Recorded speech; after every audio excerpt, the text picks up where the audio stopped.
Hey everybody, welcome to Geek Addicts.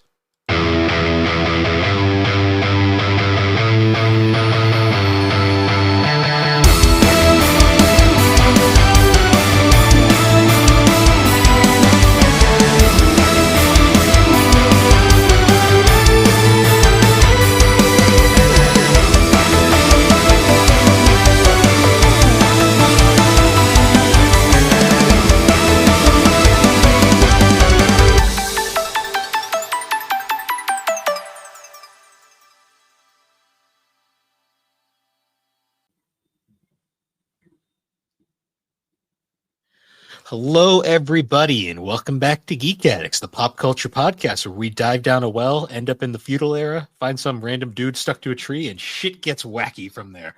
I am Bill and this is Matt. How you doing, Matt? My shoulder hurts. It's that arrow. Just fucking been there for 50 years. You know, it's amazing no one pulled it out. Well, isn't it a thing? I feel like it was a thing in the show that like only the person who shot it could pull it out. Yeah, that's technically what happened. It's just Which I mean, it's either way, it's just an arrow. You just fucking break the damn thing. It's fucking wood. see if it was the modern era, people would have been like drawing like googly eyes on him and like graffitiing all over him because that's just how. I mean, obviously, like somebody had to have taken him off of it because the same tree is still there in modern day, and he's nowhere to be seen. So, Well, that's when you get into that weird metaphorical timey-wimey stuff, and then like it, people think way too deep into these things, and it gets weird. yeah, I still want to know where all the demons went. That's why I still They're say Inuyasha and Yu Yu Hakusho are the same universe.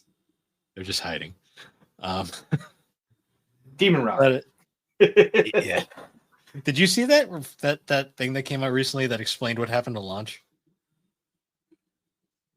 No, I don't think I did. There was a story that came out. I don't know how true it is, but apparently Launch's Japanese voice actress said in an interview recently that like apparently the reason why Launch disappears is because she had to leave the role and had asked him to write the character out of the story, and that's why she just kind of vanishes. I mean, I want to say it's far fetched, but he did create the character of Yajirobe specifically so that the Krillin voice actor had something to do. Yeah, so that's why I'm kind of like, you know. So it would be the first time that he's like altered the course of the manga to help out one of the VAs for the anime. So it's not entirely out of the realm of possibility. Because like literally in the manga, like they make it a specific point when Yajirobe is introduced for Goku to be like, his voice kind of sounds like Krillin, specifically so they would cast the Krillin voice actor since Krillin was dead for that arc. Right. Huh. Yeah, it's just I saw that. I was like, huh, that's interesting. Very interesting. So, Bill, how has your week been? How's things going?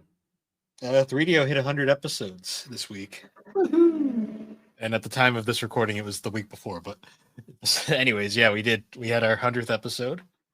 It's insane. It's already at 100. Like, yeah, it's wild. Because this show is only like what 10 episodes behind. Yeah, we're gonna be at 100 in a couple months for this one. So yeah, we gotta start planning.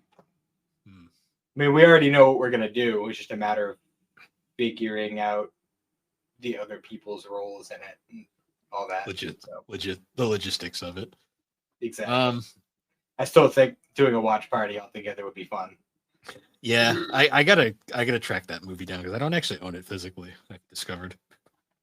No, well, I mean, I have it on my hard drive, so we can, like I said, we can do a watch party on it. And we can all watch it that way. True. As long as we can get it a day where we're all available. No, that's fair. Other than that, I've just been busy. It was like 100 degrees like 3 days this week. So yeah, I know. Fuck me, dude. It was awful. Awful. Yeah. We don't have AC. We do, but well, I do in my house, but I pay for it. Well, yeah. at in my car, it was great getting out of work. I'd touch my steering wheel and I'd be like, it's too hot to touch. This is gonna be a fun ride home. Yeah, great. Um, Gotta get some old school driving gloves. yeah. I started, so I actually have done some anime watching this week. I'm almost done with Apothecary Diaries. We got one more episode that just came out today. Oh, you didn't watch it yet? No, I had to watch Darker than Black instead. I watched it right before this. I'll watch it later. I've already seen a few clips, so I already know it's going to be good. But all looking forward. I'm gonna say, fucking called it. Just saying. I figured. Yeah, so I'm gonna watch that. Then I started watching My Hero Academia. How's that going? Bakuno can go suck a dick. Fuck that character. Oh, Bakugo, yeah. Bakugo, yeah, that guy. I was like, what do you mean? Bakuno's great. Fuck you. You know what I mean. Yeah. Japanese names. He gets better. He gets better. I've heard, but when you spend the first season making him the most unlikable thing in existence, it's gonna be. He's still super aggressive, but he does get better. Like Vegeta. Yeah, but Vegeta was at least like even likable as a bastard. This guy just sucks. Like there's nothing redeemable. Yeah, because he's a bastard that like is like unquestionably a good guy. He's just a shithead. Yeah, I just didn't get it. I was like, okay. Yeah. To be honest, a lot of the characters in season 1 kind of suck. Like everybody's a little bad right now. Well, who else do you not like? I mean, I'm sure I could take a swing at one of them. I mean, it's not that I don't like Bakugo is the only one I absolutely dislike. The rest of them, I'm just kind of like, Man. I don't see the appeal yet. Characters I do like, I like Deku. Because you kind of have to. If you don't like Deku, you should just stop watching. Kind of screwed. I like All Might, even though he's kind of a dick at first too. Yeah. So I can't remember the names for the life of me, so I'm just going to describe what they do. I like the anti-gravity girl that throws up all the time. She's fun. Oh, she's super important. I'm blanking. I know she's the love interest because it's you can't escape it on the internet. You know, what's funny is I remember their hero names better than I remember their actual names. Well, I was gonna say like the other character I really liked is I like the Frog, just because Frog. Yeah, Frog is cool. She's just like kind of stacked. Like she's super useful. Yeah, I just love like when they're going through like all the characters, like they introduce them, they explain their powers all intricately, and it's like whatever her name is, her power is Frog, and I'm just like she is Frog. Yeah, I liked her. She can do anything a frog can do, including spitting up her own stomach to clean it. I like how she also she's like, it's not very useful though. Yeah. And I like the girl that can create shit from her body. Yeah, I like her in concept. She comes up with the stupidest fucking hero name though. It still bothers me. I mean, they're all kind of most of the hero names are fine. You know, like the fucking pervy little grape kid. Oh, fuck him. I love he is the perfect hero name. Yeah. But like it's Pop Off. Okay. They haven't got there yet for me. I'm only at the start of season 2. But like Pop Off, perfect name for him. Perfect. But then the chick who makes stuff, guess what her name is? What? Creaty. That's the stupidest fucking name I've ever heard. For somebody whose whole deal is making shit, she's pretty bad at making names. I don't know. I got endeared to her just by the scene where they're character, but like it's just very uncreative. I just like the scene where they're voting for who should be the class president, and everyone votes Deku, and then he's like, I don't want to do this. It should be this guy over here, and she's all like, I got more votes. I'm just like, right. Yeah. Yeah, I started that though. I only just started season 2. I'm already kind of like not feeling season 2, so that's not a great sign. You will get an uptick. It has its peaks and valleys. I've heard with many people say the sports festivals are either you like them or don't. So Well, you're a very big fan of like slice of life shit, so I feel like you will like that stuff. mm. Yeah, I don't know. Only 2 episodes in, and I was kind of like, nothing's happening. But I'm only 2 episodes into season 2 right now, so I like the chick with the earlobes. I don't know if I know. She doesn't make a very big impact until later on, but I do like the one chick that's just invisible. Like that's her. oh Power. yeah, and you'll never see what she looks like. She's just invisible all the time, forever. Yeah. um, uh, Also, but like I love Eraserhead. mm. Like the teachers are great too. Yeah, no, they are. They are. Yeah, so we'll see how that goes. I'm gonna continue What with have you seen that. the villains so far? I don't remember how like who gets introduced and when. I just saw the guy with the hand on his face. And Yeah, get used to him. his gang. They showed up. Have you And they seen were Twice? okay. I don't know. He's the guy. He's the guy who's like always arguing with himself. Like he has like split personality. Uh, maybe. I don't Well, remember. I'm just gonna say he's one of the best characters in the whole show, in my personal opinion. Okay. We'll see how it goes. I'm gonna try to watch more this weekend. Very nice. I've We'll also s- done some anime watching this week. the Like vending machine anime is starting too. what? Oh The yeah, I watched the first episode today. I have not yet. I'm gonna watch that probably later. It was a little bit less comedy centric. They kind of like leaned a little more into like kind of plotty stuff, but there was still a couple funny moments. But yeah, I watched the fourth Inuyasha film this Oh, week, good. so I'm You've I'm seen cleared on all of that. them. Yeah. You saw the worst one. That's good. Well, I've seen all of them at this point. I watched them. I watched the first three last week. Yeah. Um, and then trying to think, I watched a couple other films. I watched what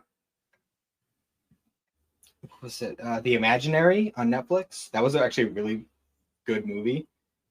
Had a lot of Ghibli vibes, and then when I actually looked into it, it turns out that it was made by a studio that was created by an old Ghibli producer, so it makes sense that it had Ghibli vibes. Ah. But it was a very good movie. Apparently, also based on a book, kind of like Howl. Actually surprising. What's the fuck is his name? I don't know why I'm blanking. Jordy's in it. Oh, LeVar Jordy Burton. LaForge. Yeah, LeVar Burton. Yeah, he's in it. I think I always forget this guy's name. Cal Penn, I think his name is. He was Kumar and Harold and Kumar. Gotcha. He's been around. You've probably seen him in stuff. He's in it too. It's a good movie. It's a very cute, endearing movie. Nice. I also watched a movie today. It was called. It had a weird title. It was like the tunnel to summer, the end of the end of goodbye, something like that. That was a really good movie. I like that one a lot. I think that was actually it's a Sentai film because it had the High Dive logo. Even though I watched it on Hulu, it had the High Dive logo. So nice. But that was really good. I definitely recommend that to anyone who wants to watch a good anime film. It had some Shinkai vibes. Nice. Oh, I also started the first episode of Sakamoto Days Part 2 came out last week. So I watched that this week too. Yeah, it's more Sakamoto Days. So there's that. Yeah, it's Sakamoto Days is pretty much just Sakamoto Days. Yeah, the manga's in kind of a weird spot right now. I won't lie, but I like what the anime is doing. So let's see. I also watched the first season of Kuroko's Basketball because I've still been on the lookout for some more like good sports anime, and that's one of the ones that I always see get brought up whenever I look up like lists of the best ones. It's all right so far. Like I'm not gonna say it hasn't hooked me yet. I'll say like Blue Lock hooked me like instantly, and I think that might have put too high of an expectation. But it's fine so far. It's fine so far. I'm like desperate for a good racing anime. I'm at this point now where I'm just about to watch fucking Speed Racer. There has That's to the be one. There has to be one. there's a Formula, not Formula One, but it's like Japanese Super Formula anime, Hmm. but it's not dubbed, so I'm kind of like, Nah. Trying to think what else. I also did a good amount of manga reading this week. nice. I have completely caught up on Chainsaw Man. Ah, so you got to see all the how it's. Where the fuck is it going? I don't know. I mean, I feel like it's really setting up a romance between Denji and Asa, but I thought it was, and then I didn't realize I don't think so anymore. I'm not really sure. I I still think it's possible, but I've learned not to expect any character aside from Denji to stick around. So who knows? Kobini's still alive somewhere in the background. Yeah, but we haven't seen her since I don't think we will. Denji since Black Chainsaw Man kidnapped her and made her make him a burger 3 times. I don't think she's coming back, but she's still around. We haven't seen her. We haven't seen her since she played DDR. Yeah. Asa's also missing an arm. Spoilers for anyone who hasn't read Chainsaw Man, but Asa's missing an arm currently. So you only with the physical stuff. yeah, I haven't read the digital. Oh, I'm sure it yeah, comes okay. back. It's interesting how it's handled. I will say she does get her arms back, but it's not the way you would think. Yeah, that's what I expected. Oh god, so you haven't even seen that scene, have you? I've only The scene read in up the to alley? volume. Have you seen the I've scene only, in the alley? I've only read up to volume 18, so I don't know what's because the last physical volume I was 17, and I don't. There's a scene in the alley between Denji and Asa. Yeah, I haven't All seen I'm that. going to say is when it gets around to getting animated, we will be getting another censored scene. I can imagine. The most depressing part about part 2 is the fact that Meowie dies. They killed Meowie. How could they do that? They killed all the dogs too. And wait, did you see that? Oh, you must have. If you saw that, wait, no, Yeah. have you? I got to the point where the apartment gets blown up and we lose Meowie. Have you gotten to the sushi restaurant yet? Well, I can tell you how many chapters I've read. That makes it easier. It doesn't. I've only read up to chapter 164, so wherever that is. If you don't remember them going to the sushi restaurant, then I'll just clam up now. Yeah, probably not. Yeah, because I'm only reading that physically, so. Okay. Yeah. Don't get attached to anybody. I haven't in this series, unfortunately. I learned after part 1 that you don't get attached to it. It's almost as bad as Jujutsu Kaisen, although Jujutsu Kaisen, I think was worse about it because you actually. I don't know, man. I don't know, man. I feel like Chainsaw Man's worse than Jujutsu Kaisen and Attack on Titan with that.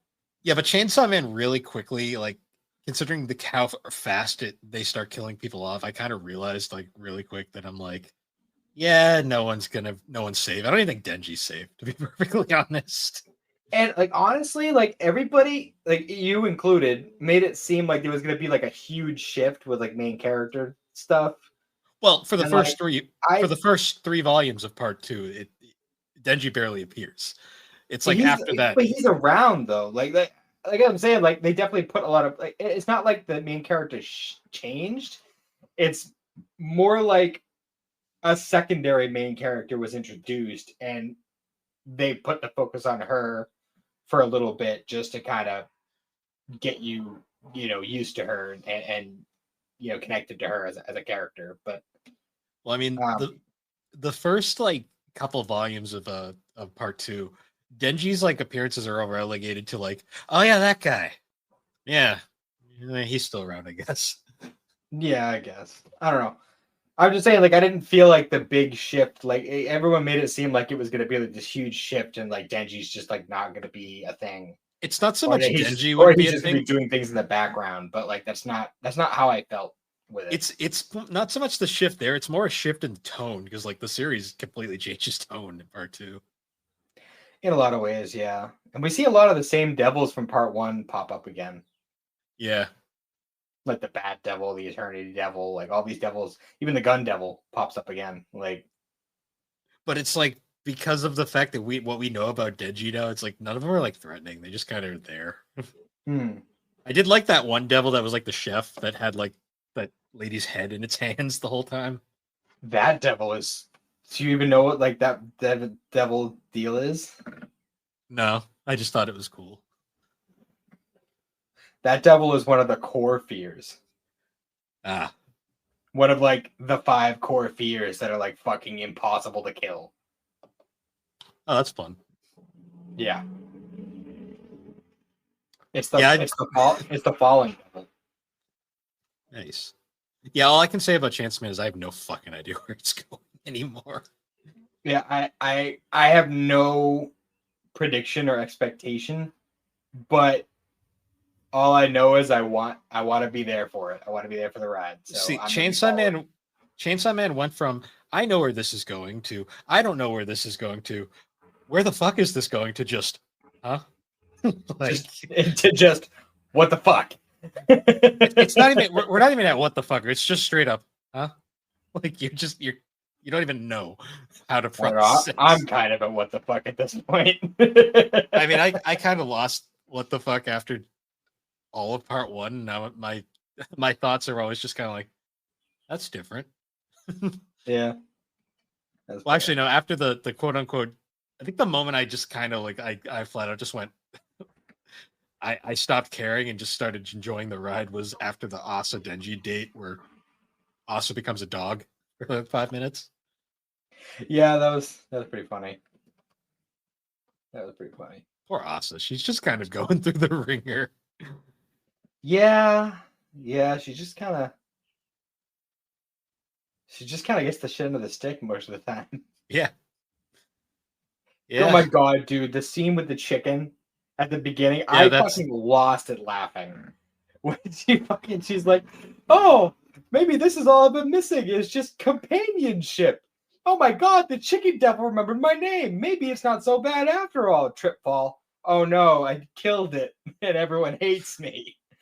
I love the running gag of her just fucking being a super klutz and just tripping in every important moment. Like I don't know, I find it fucking hilarious.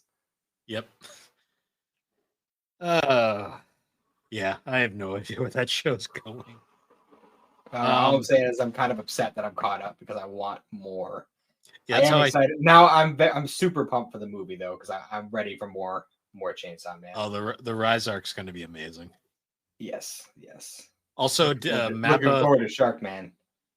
Yeah, Mappa put out a thing too that apparently don't expect Jujutsu Kaisen anytime soon. Basically.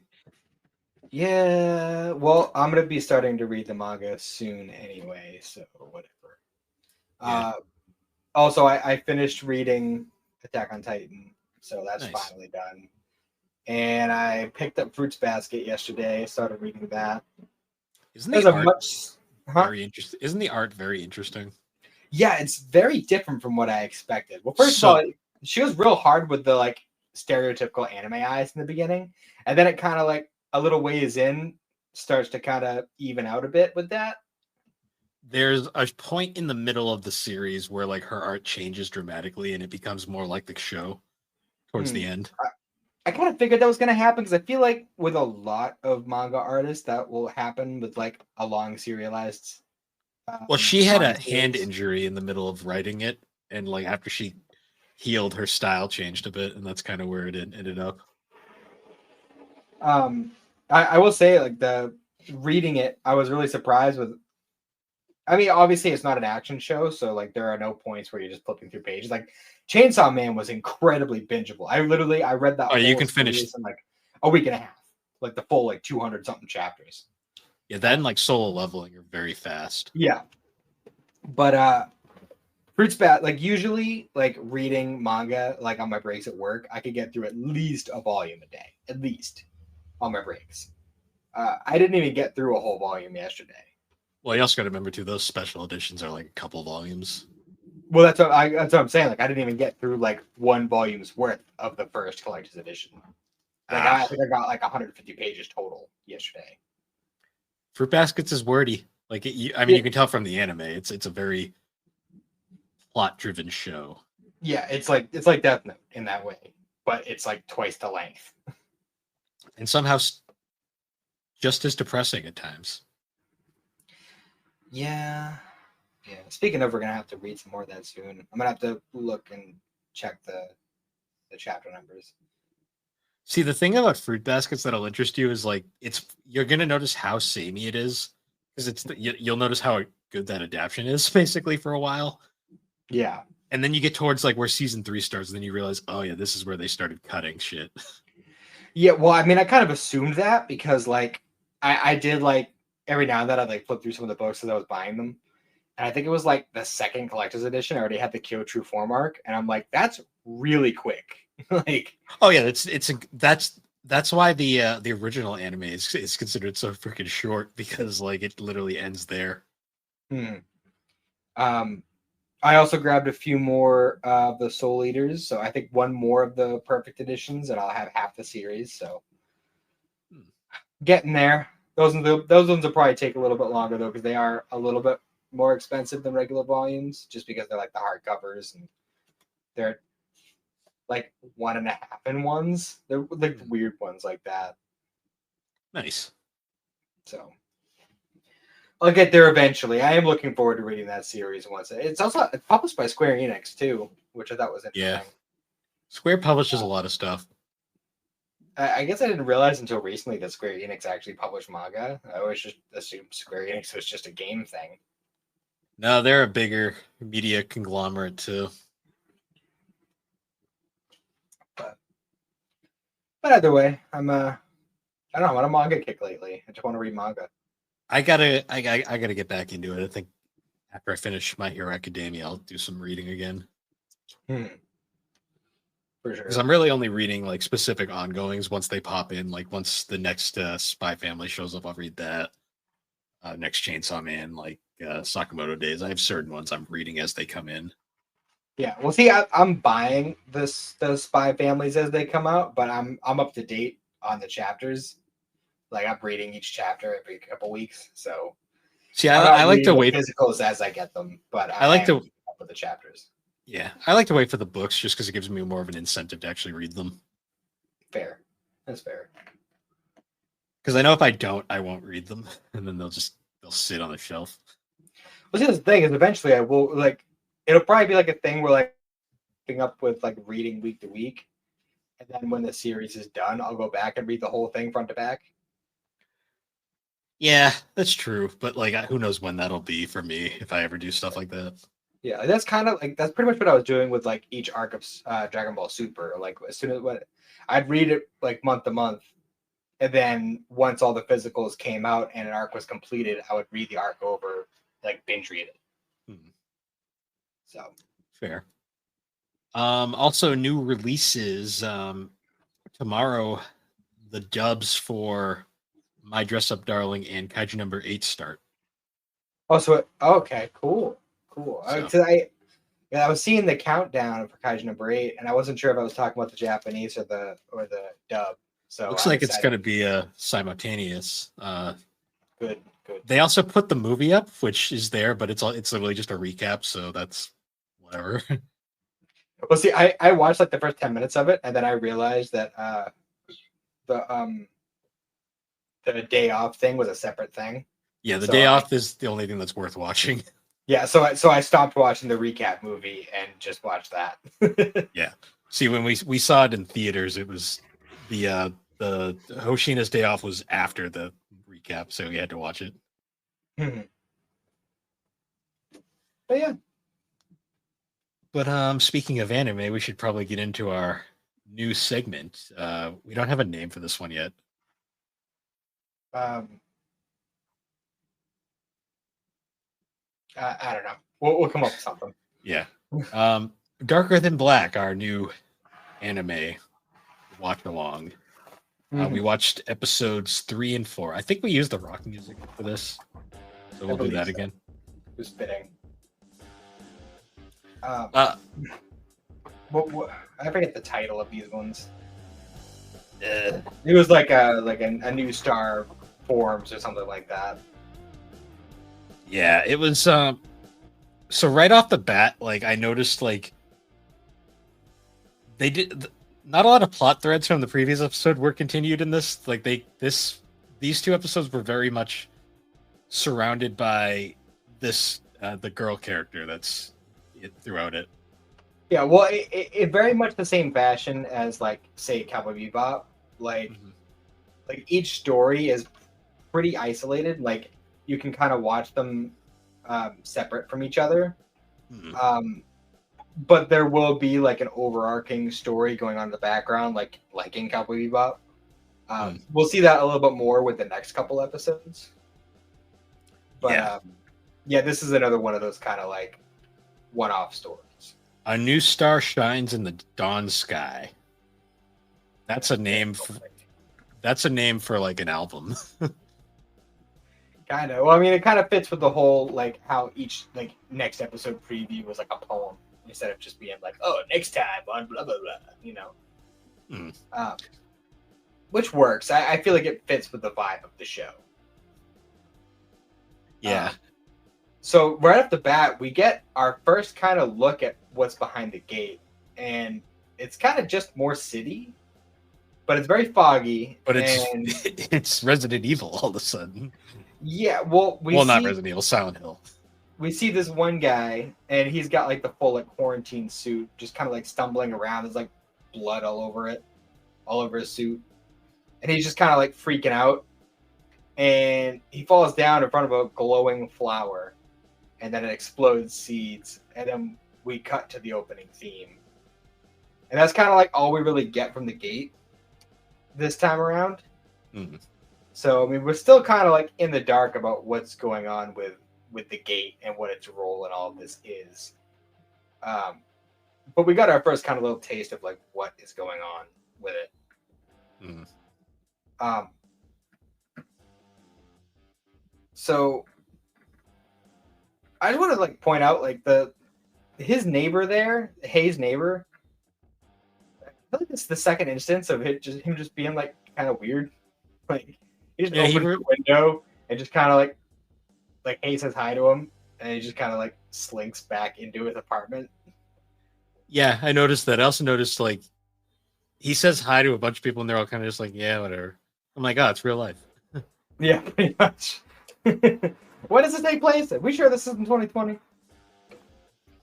No, in 2020 you wouldn't even get a high back. You just gotta Yeah. So once again, I love the landlord. The landlord lady is amazing. Yeah, I like how she's just got the cat, who's the other medium, not medium, Contractor. Yeah, they're called contractors. Is so fucking funny to me for some reason. Yeah. Yeah, I love that he just kind of like is just around, and then like the landlord catches him, and he's just like, I'm gonna turn him into a stew. He's just like, and Hayes just like, yeah, not really my thing, but might be good. The cat's like, nah. I guess she's all like just like holding by the scruff. And she's like, this is a fat bastard right here. Yeah, someone's been feeding him. Yeah. So like, we've been noticing that like, with each of these stories, at least so far, we don't really get any sort of sense of like what his missions are until like we're already in it. Does he even have a mission? He just seems to be just chilling. Well, he works for some sort of syndicate. We didn't mention this last time, but like, so I think it's pretty clear that this story takes place in Japan, correct? Yes. Just based on what we've seen so far. I mean, the Japanese schoolgirls already kind of give it away. But our core like group, even though Hay is like definitely the like easily like main character, he's the one we get the most time with. But our core like 4-man band here, like based on their names, I'm pretty sure they're all Chinese. Maybe it's definitely Japan, just from like a design standpoint. At least I think. Well, so. but like we got Hay, and even his alias is Li Shangshan, which is a very Chinese name. Then we got Ying, Huang, and Mao. Like these are all very Chinese names. And I don't know if there's something we should be taking out of that. Like if they're like part of like a Chinese syndicate, or that they're just in Japan for some reason. Because we are seeing like special agent contractors from all, like the last episode we saw people from France. I don't know where the fuck these guys from this episode were from, but I know we'll be seeing people from like MI5 later. Like, so I don't know. I don't know what to think about that or what kind of role that takes here, but felt like it was worth pointing out at least. Yeah, and the only other, weirdly enough, like the only other major plot thing in this episode is like the we introduced to the girl. What was her name again? My. And her, we mostly just establish her where she's like staring at a pile of trash and it bursts into flames, and she's like, "That's weird." Yeah, and she gets the same kind of like dead eye stare that we got from the girl from the last episodes. Yeah, it's very much like, oh, I see where this is going right off the bat. And like she gets in trouble for like starting the fire, quote unquote. And her dad, who is the same guy that we saw at the beginning of the episode, gets pulled to like a parent-teacher conference type of situation. Also, Hay is their driver, apparently. Like, yeah, well, I don't know what the fuck like his official on the books job is. It's like he just stumbled in and he's just like, I guess I'll work for you. Well, at the beginning, it seemed like he was like a delivery man or something, because he delivered something to him. But well, actually, before that, when he was on his way to his quote unquote job, he stopped at a cigarette booth where Ying was, because she was apparently running a cigarette booth, and he buys a pack of cigarettes and there's like a watch on top of it. And I didn't realize it the first time I watched it, but the second time I watched it, I realized he left the watch like in the guy's office, and it's bugged, and that's how he was bugging him. But like, and again, we don't know what his goal here is. We just know that he's got some sort of information, some sort of research about what's behind the gate. But basically, like, the girl is pissed off at him, whatever, and she takes off. And like her friends like invite her to dinner, and I don't know, for some reason she turns them down and is like, oh well, maybe because my dad's mad at me, he'll be home and I'll actually get to be with my dad for a little bit. Then she gets home and he's not there, so she's like, well, fuck it, I guess I'm just gonna go shoplift. Yeah, she's gonna steal CDs like any teenager in the mid 2000s would. And like randomly, like she's about to get caught stealing the CD, and Hay just comes out of nowhere. He's just like, "Oh, there you are! You found it. I'd like to buy this CD, sir." He just appeared. Like, I don't know where he comes from at the time. But he does that, and then like a similar thing happens later where she's wandering around like after dark, and a couple like I think like neighborhood watch people are like, "Hey, what are you doing out here? It's past curfew." And he's like, "Oh, there you are. This is my little sister. Let's go this way." And she gets like super pissy about it. She's like, "Oh, my dad sent you," which I think we both know isn't the case, but yeah, obviously he's got some sort of ulterior motive, even though like, see, it's one of those things with Hay is like you don't really know what his. I don't know what anyone's deal is in this show. What his goal is, you know, like, is he actually trying to be a decent guy, or is he just doing his job, or is it just convenient at the time? I mean, either way, like once again, we got him stalking a girl. Yeah, we also got him eating an exuberant amount of food again, which typical. Although I did like how she challenges him with the giant sundae. Yeah, this is true. Yeah, that was fucking outrageously large for such a tiny girl too. It's like, yeah, all right. Well, stereotypical high school girl's got to get the biggest ice cream possible and crush the whole thing. Of course.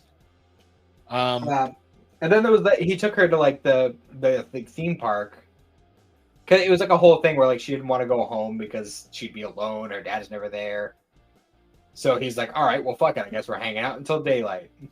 And he takes her to like a theme park, which is obviously shut down for the night. And she's like, oh, this is kind of creepy. It's kind of creepy being here at night. He's like, all right, close your eyes. And he kind of waves his hand and everything just turns on. Yeah. Oh yeah, because we still don't know what his power is yet.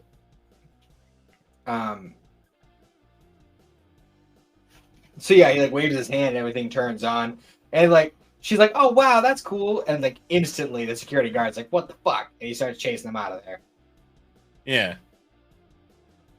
Then they go and eat the ramen and the ice cream. And then they start talking about all sorts of personal shit, and she's like, hey, look at my wrist. There's a shiny thing. My dad calls it my good luck charm. This isn't important at all. Yeah, and I love how he goes from being all like super nice to like his like deadpan, just like yeah, his president eyes. Yeah. And then like all of a sudden it's like, oh no, we're being followed.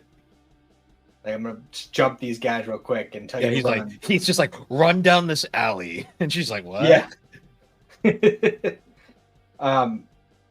And she like runs into like a bunch of construction, like a construction site, a bunch of construction workers. They're like, you can't be here. And the guys who were chasing her start popping shots at her. And then she gets the dead eyes again and fire. Well, then the little seed thing goes away, and then she just boom. And right there at the end of that first episode, we got our first like oh yeah, the chief lady, the chief of police. She's still doing stuff. She's the Gregarious fan service shot. Yes. Yes. Actually, kind of tame for fan service standards, but that's I guess what they were going for. And I'm pretty sure like the episode ends with being like, "Oh, Chief, there's a new star has been born. A new star is formed." Oh yeah, because the second her wrist thing goes away, that flower petal falls, and her dad has like a mental breakdown. Yeah, yeah, because the flower died. And, yeah, like some Beauty and the Beast shit. Like, oh no, because then the credits play, and it cuts to the next episode, and it cuts to him still agonizing over the flower, and he smashes the flower pot, and I'm just like, a little dramatic, but okay. Well, I mean, once you get the context of it, it makes sense. Yeah. So, oh, we didn't talk about the guys who were like kind of behind the scenes trying to like get at the guy. Because one dude, he's working for some sort of association. I don't know who he actually works for, but then he also has a contract as a partner. Oh yeah, those guys where I was like, oh yeah, these guys are gonna die. Yeah. And this guy's contractor ability is, it's not really like stated, but what I've gathered is he essentially makes invisible weapons. Yeah, because we get in the next episode, we get like the first real like intense gore shot in this show. Mm-hmm. And also his price, his contractor price, is apparently he has to dog ear every page in a book. And I gotta say, as a reader who can't stand dog ears, that would be more than enough of a price for me. Some of the prices are just absurd. That's what I'm saying. That's why I said last time. There's literally no consistency with like, there is no like ratio. There's no like hard rule for like, oh, if it's this good of a power, it has to have this hard of a price. Like, no, there's no consistency. It's random per person. I like the guy that had to eat flowers. That was great. Yeah, it's just like, oh, dandelion. So in the next episode, we literally cut to like the aftermath of the fire, and it's like everyone's dead. And I remember because that one guy's like, "Oh, this one's extra crispy," and I'm just like, "It's crispier than the bacon I had for breakfast this morning." My sadistic ass is in there going, "Oh, Armin, nice." I missed you. Oh god, you got to do the little. Levi shows up and causes a bunch of shit. Oh yeah.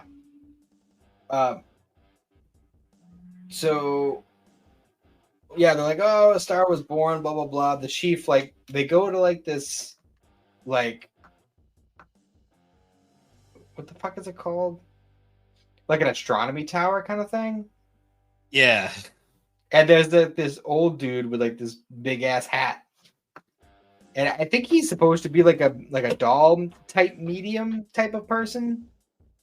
But like, and apparently this is how they like learn about the stars. Is he like tells them all about like when a star is formed, and like that's how they figure out like who is what and all that other stuff. So we don't really get too much about that, but we get our first kind of hint towards that, like how they get that information. I'm trying to remember like what happened towards the... Oh yeah, because then the girl was on the run after she burnt up all those people. And well, I think if the darkest scene comes up first, where she's in like the train station running, and she gets like her friends find her, or her friend finds her, and like her dad, and she wants them to go away, and of course, like because they won't buzz off, her power reignites, and she sets them on fire, and they burn to death. Yeah, because we learned that she's something called a moratorium, where apparently that's like it's a very rare thing that can happen with somebody who apparently they gain contractor abilities, but for whatever reason, the full abilities don't manifest. So like the price isn't there, and eventually like they can't control the power. It just kind of happens, and eventually they'll go into like a doll-like state. But yeah, like the police had sent like a big like evacuation notice or whatever, and they came up with some bullshit like, oh, there's a gas line leak or something like that. And that's why everybody was fleeing. And the dad was like, oh, we got to get you out of here. And you know, at this point, like people need to stop grabbing this chick's wrist, because every time somebody grabs her wrist, some fucked up shit happens. That one was just bad. She sets her friend and her dad on fire. Well, it's like first just the dad, then the friend looks down and her foot's on fire, and it's like, oh, they're dead. Yeah, and they combust real quick. And then like she kind of like loses it, and she ends up getting taken by that pair of guys, like the contractor guy. Well, because we first get that scene of her like in the playground just sitting there, and then like all the cops are just kind of like surrounding her, and then they get shish kebabbed, or like filleted, basically. Yeah, pretty much. Like that one guy loses his hands, or the guy like gets chopped up into little pieces. Like it's pretty brutal. Yeah, I was like, oh, there's the gore. I was wondering when that was going to show up. Yeah.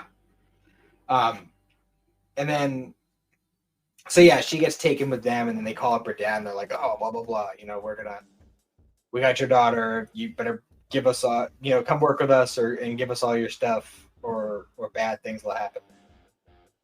And this is where Hay kind of like confronts the dad, and he's like, bro, what the fuck? Yeah. And, this is where we kind of get like the whole story about what happened. Is essentially he was in the first research team to enter the gate, and he was the only one to exit in that first experiment, I guess, or first exploration. And apparently he took seeds with him from that glowy flower we saw at the beginning. And when his daughter was real young, she showed signs that she was about to turn into a contractor. And he thought, hey, maybe this flower can help. So he implanted the seed into her arm, and apparently that temporarily suppressed her contractor abilities from fully manifesting. Which obviously wasn't going to last forever. That seed ended up dying out eventually. Like, the whole thing was he took 2 seeds with him. He planted one in her, and he tried to grow the other one into a new flower for more seeds so that he could replace it once it died out.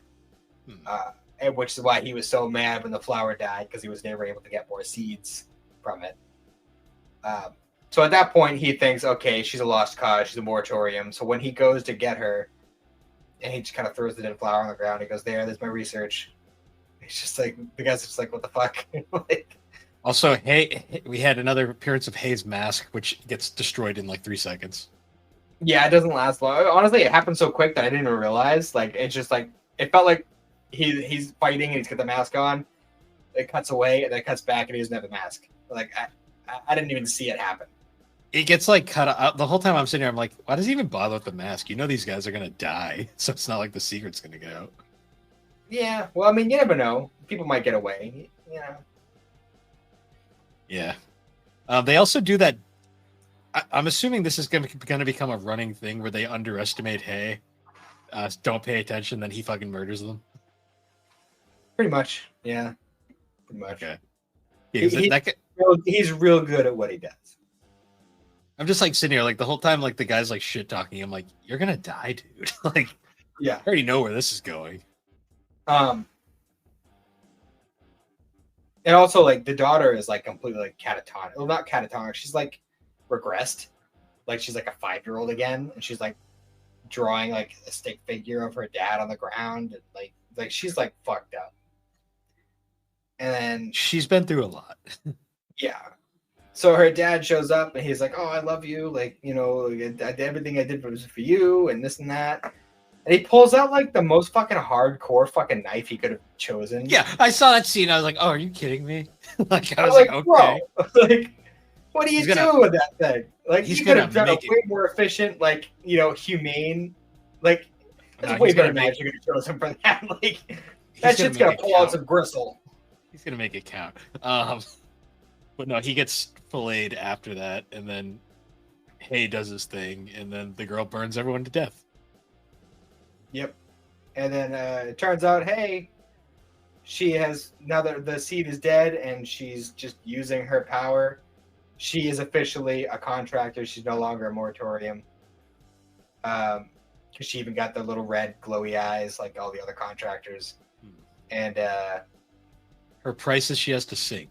Yes, her price is that she has to sing, which, at least at this point, probably the most OP power to price comparison. Yeah.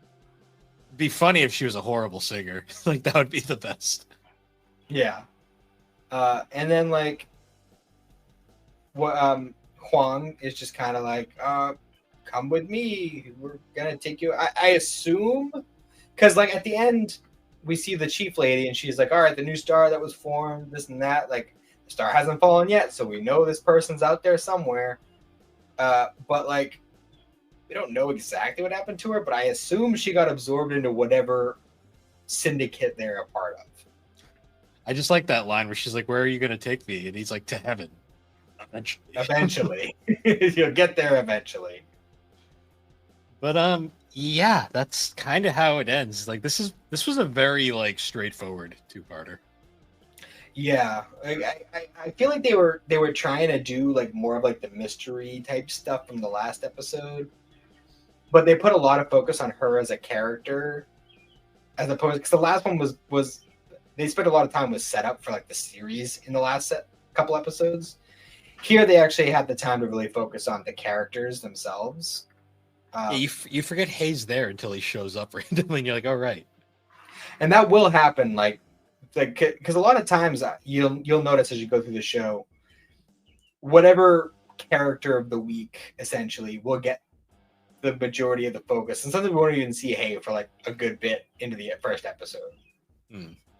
So that'll just be kind of a thing that happens at that time, and we will get like episodes that revolve around like the other characters like in his group. But for now, it's mostly like, let's get used to like the world itself, and then we'll get further into the weeds of that later. Yeah. But yeah. So that was our untitled Darker Than Black segment, because we're uncreative today. Yeah. We'll think of something at some point. Yes, we will. But yeah, I guess almost an hour in, we should probably get to our topic. Yeah, there was a lot of preamble. We talked about anime for a while at the start, and the Chainsaw Man segment was at least 10 minutes. So yeah, the Chainsaw Man took up a lot of it. Yeah, let me grab another beer real quick. Yeah, no worries. But for this nice. For this episode, we are going to be talking about Inuyasha, if you can tell from the title and my really bad opening. Hooray! This is a series, all right. So this is kind of your wheelhouse. I'm gonna let you kind of take the reins of this one. Yeah. So Inuyasha was my breakthrough anime, as I like to call it, because I think everyone has that one anime that makes them an anime fan, whether they want to admit it or not. Mhm. And for me, like obviously I saw like Dragon Ball, Sailor Moon stuff back in the day. This was the one that really kind of made me that dedicated anime fan because let's face it, Caught your attention the most. I was getting up at 4 a.m. to watch my one episode on Adult Swim. So I mean that's already a sign. Did you see the thing I sent you on Messenger? I don't have the Messenger app installed right now, so probably not. Ah, I gotcha. Yeah, it was just another one of those memes about the one song. Well, yeah, I mean that is the greatest anime ending theme of all time. I don't care what anyone says. A bold statement, sir. I've had people agree with me. Our buddy Rick over at Pixel Project agrees with me on that one. It's definitely solid. I'm not going to say it's not a good one. I mean, Fuku- I let it play through the entire time. It was current in my watch through. Fukumori is like one of those anime endings where I'm like every time I hear a song from this artist, I'm always like hell yeah. Like the only part about the fourth Inuyasha movie I adore is the credits theme is another do as Infinity song. Yeah, I like that's how I feel about like Lisa. Like Lisa, every song that I hear of hers is a banger. But yeah, Inuyasha. This one, I don't even thinking about it now. I'm not even sure what exactly like drew me to it. I think it's because it was different. Yeah, that's fair. For the time. It's also like a female led series, but it's not like it's not overtly girly like Sailor Moon is. Yeah. Which or I think like is Fruit Basket. yeah. It because it's still an action series, but like yeah, what is the proper it's still considered shonen because it was in it wasn't in Shonen Jump, it was Shonen Sunday, which is a different magazine. Yeah, there's a lot of different shonen and jump magazines.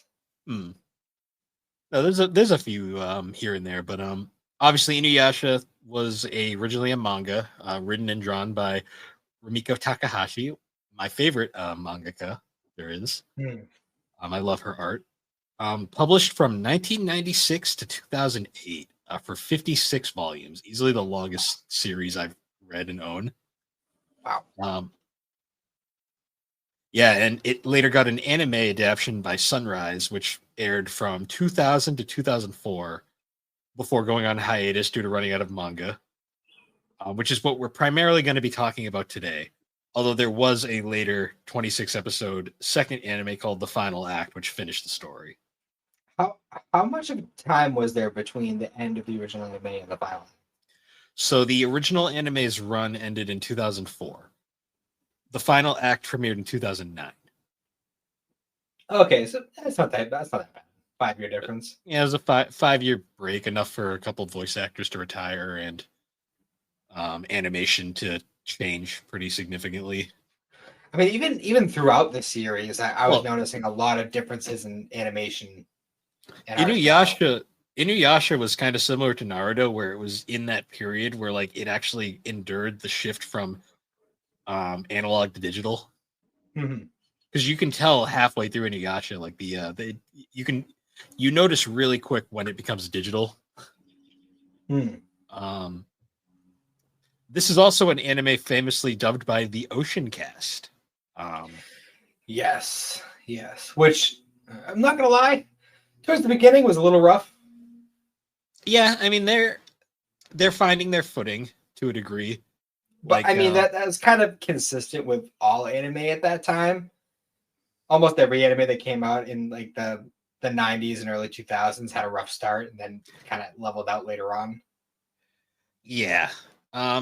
Also, it was one of those moments where you could really tell Ocean was considered like they were like the premium VAs, but even they were kind of rough back in the day. I mean, because the whole reason they Funimation got rid of them in favor of just using their own talent is they were too expensive.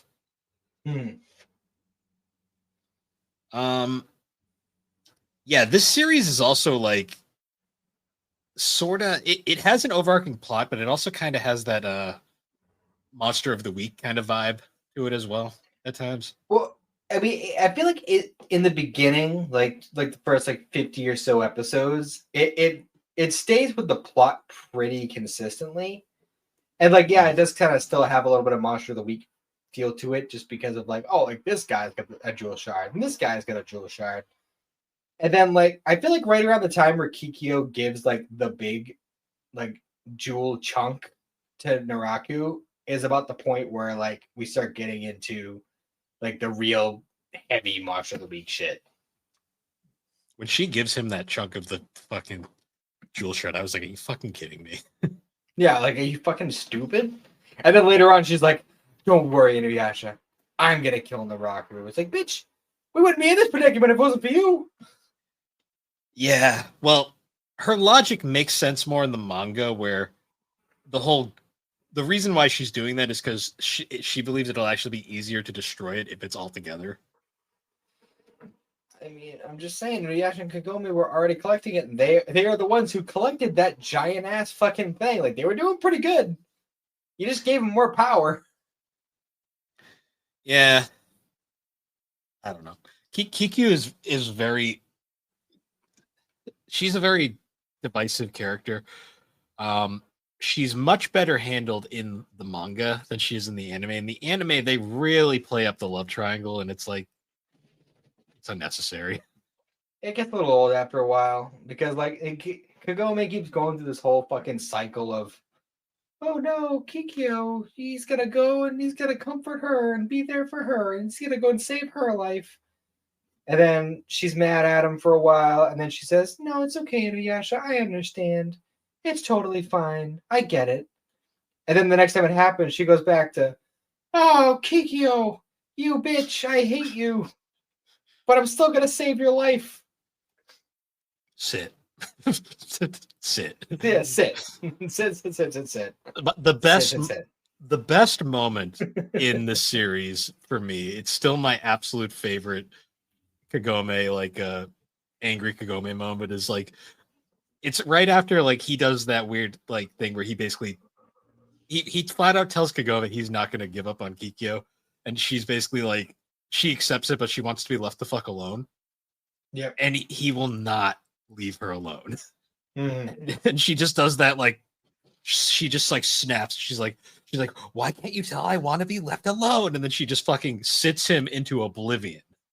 As the rest of like the cast is just staring at him like he never learns. It's amazing. It's amazing. Oh, Also, I want to point out that I find this really weird, and I was thinking about this a lot, like throughout watching it this past time. Inuyasha keeps going on and on throughout the whole series about how he's going to use the Jewel Shard to become a full-fledged demon, all of this shit.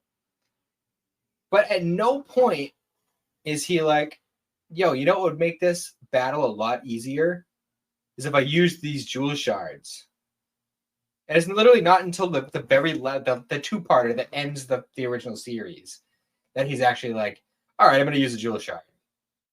Yeah, well, the whole like wanting to become a full-fledged demon thing kind of ends the second he temporarily goes full demon and almost kills Kagome. Where I think that's he where still says he wants to, though. Well, it's because he's a hothead and he says stupid shit all the time. He really won't ever do it. Inuyasha, you notice the one thing about Inuyasha throughout the series is he says a lot of shit that he's never actually gonna do. Yeah, no, I get that. I'm just saying, like he's like so like, and even before everything with Kagome, like when he was still with Kikyo, like he still intended to use the Jewel Shard to become human. Like he always had the intention of using the Jewel Shards, period, or the jewel itself. Well, that's but like at no point, no matter how much he's struggling, does he say, "Hey Kagome, toss me that Jewel Shard, give me a power up." Yeah, well, the Jewel Shard is confusing because it's like it tends to like not help people whenever they use it in the long run. True, but I mean, he's got Kagome right there. She can purify it. It's fine. Yeah, I guess I don't. That's one of those things where I don't think it was meant to be super in depth. Well, I don't know. It's just one of those things that I thought was weird. You know, like I would have thought that would have come up way sooner. kind of like the whole Tetsuga absorbing people's powers thing. Should have come up way sooner. Well, no, we have to go in and he's got to learn how to use the sword first. He learned how to use it like 3 times before it came up. Wasn't important. He didn't need to destroy his force field yet. Well, even that, like it takes like 80 episodes before he gets the Red Tetsuga, which the first Tetsuga transformation special Tetsuga power that he gets that isn't just built into it. This is where the and then he doesn't get another one until the very, very end of the original series with the Adamant Barrage. Yes. You see, this is where the pacing of the anime differs massively from the pacing of the manga. No, I believe that for sure. Because there is, despite it being hard to tell if you've never read the manga, there is a lot of filler in the first series. Yeah, it got to a point like where I was picking up on a lot of like the filler stuff. It's weird though, like to the point where like a lot of the filler, like it's so like consistent with the rest of the series that you don't even really notice it's filler at first. Mm-hmm. Like one of my favorite episodes is the stupid one with like the giant Inuyasha and Kagome puppets. Mm-hmm. And Kagome's like, she's like, what the hell is this? I don't look like this fat cow. I'm just like, which is part of the whole like Dark Priestess Tsubaki thing, which I felt like was so fitting with the series that I didn't. It wasn't until I think you brought up the puppet Kagome and Inuyasha in an episode that we'd done earlier. That I watched the episodes, and then that episode where you mentioned it came out, and I listened to it. And I was like, "Holy shit! Like that was filler." And then like I was really thinking about it. It's like, is all of the Dark Priestess shit filler? Like because that seems like it's really in line with a lot of the themes of the show. A good amount of it is because like you also get like the third thunder demon. There's the younger sister one that appears the later. Child. She's completely filler. I kind of assume that all the Shippo focused episodes are filler. Yeah. Also, like anything in like the I love all of them. Oh no, that's the like one of the biggest filler arcs is the school the school festival, and that's all filler. Is the episode where Inuyasha actually does meet her friends, is that filler? I hope not, because I love the concept of him meeting them and they're just like, oh, he's actually really cool. We like him. I think they meet once, but not as many times as they do in the anime. Well, they only met the one time in this anime. I don't know if they meet more in the final act. He appears in the real world a few times in the final act, so I believe they run into each other again. Yeah. Plus in the movies, but those aren't technically canon. Debatably. Well, debatably. They're not canon to the manga. There's a weird question, like up in the air kind of question about whether or not they're canon. Well, the first one is basically just a longer episode of the show.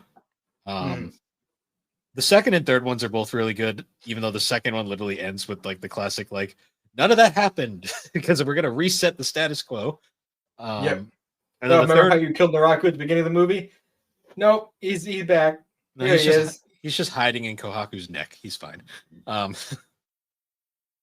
So it seems very familiar. And then I've seen this somewhere before. Yeah. And then the third one is the third one's the one that actually matters because that actually gets into like backstory. And then the fourth movie is boring and pointless. Yeah, I wasn't crazy, but I mean that's the thing. I didn't particularly hate any of them, but the fourth one was definitely like very meh. The fourth one's just like pointless. Like it's like okay, that war demons. Ooh, an island of Hanyos that never gets brought up again. Cool. Right. Yeah. Kikyo clones running around. And also real Kikyo making one quick arrow cameo and then leaving. Like it happens in every single Inuyasha movie. She pops in, shoots an arrow, and leaves every single fucking movie. Well, they want to pay Willow Johnson for like her one performance, and then they'll just if she even speaks. Like a lot of times she just shoots the arrow and walks away. True. I forgot. I forget she actually appeared in the fourth movie. That's how little I care about that movie. Fair. Yeah, God, this series really, it's very apparent that they stretched the fuck out of this series to try and keep it going. Yeah, Because definitely. they were constantly catching up to the manga throughout this thing. But at the same time, like, how many volumes is the manga? It's like 50 something, 60 something. 56. It's wild to me because even when you factor in all that filler, like, it's still 14 volumes longer manga wise than Dragon Ball, which the Dragon Ball manga consists of Dragon Ball and Dragon Ball Z. And when you put those two animes together, it's like fucking 800 episodes. Yes. Well, no, I'm getting it confused. I'm thinking of a different thing. You're thinking It's of like Naruto. it's like 500 episodes, which Yeah. is more than double Inuyasha, even factoring in the final act. Inuyasha was very good at like getting all that content in there, but That's what I'm saying. Like the first 50 episodes were paced very well, and then they caught up to the manga. Yeah, then they were like, their pacing got a little fucked up. Pretty much right around the time where Koga and Rin were introduced, and then it got real wild with that. Although to be fair, that's like the point where Sesshomaru starts actually being a good character. So I love Sesshomaru. Honestly, I like him more than anything. I love his whole deal where like 95% of the people he kills is just because they got in his way. They got in his way. He said step aside and they didn't step aside, and that's why they died. Yeah. Well, because the whole thing with Sesshomaru is he's not a killer. He just doesn't want to be bothered. Like he's got his own. He really has to walk around. That's his whole thing. Yeah, I'm not taking a detour. If you don't get out of my way, I will move you in the most painful way possible. Yeah, he's like, you can't even really call him he's not a villain. He's not even really an anti-hero. He's just kind of there. He's chaotic neutral. Pretty much. I mean, his villainy really goes away once Rin's introduced. Because by that point, he's like, oh, I have this thing that like I don't hate that I guess it's just gonna hang out now. Yeah. You can follow me, that's fine. I'll rescue you if you need it, but you know. And even then I won't make a big deal out of it. Even then he doesn't really rescue her. He does like the whole like I'll kill the enemy, but you're still gonna fall to the ground because I'm not gonna save you. Just like, well, I mean, I'm not gonna protect your bottom from getting hurt, but like, you know, if you're dangling over a chasm, I will pick you up. Like that's one of my favorite moments when like she's like caught by that monster, so he kills the monster, then she just fucking falls to the ground. I'm just like, yep. Like, yeah, she's fine. It's like you can take a bump or a bruise. Like I'm not gonna fucking go away with that, but well, she was like his first experiment with the Tensaga, where he was like, oh, I can bring back the dead. What do I do with this? Basically. Yeah. Yeah, it's really funny. Like, I don't want to get into how this fan base has like just made up shit about this character over the years, but like the fan base loves to make the whole claim that like, oh, he raised Rin. It's like, no, he didn't. He just stood there half the time and was like, you want food? Go get it yourself. I don't care. Well, I will say, I don't know how many times it happens in the final act. I haven't rewatched it yet, but I was keeping track. And I believe taking into account the series and the movies, there are, I think, a total of 8 new moons. So 8 months from the first episode to the end of the last movie. They're not together that long, like what people seem to think. So 8 months have gone by. So yes. It's really, and Rin wasn't there from the start. No. So like she's been with him maybe 6 months at this point. No, and he's done fuck all to like really do anything other than just like make sure she doesn't die. And even then, spoiler warning, he isn't even 100% good at that. Yeah. Which is wild, dude. Like I'm pretty sure I brought it up in a previous episode, but I forgot because there's a lot of like major plot points that I remember. that Yeah. don't happen in the original series. They all happen in the final act. Yeah, ironically, a lot of that's the thing. The main series was stretched to fuck.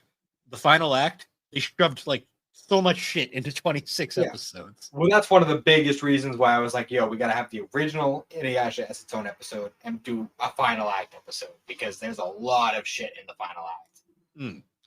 Because like I was thinking, like Shishomaru's arc throughout the original series is he's basically just like his whole thing is he has to understand humanity.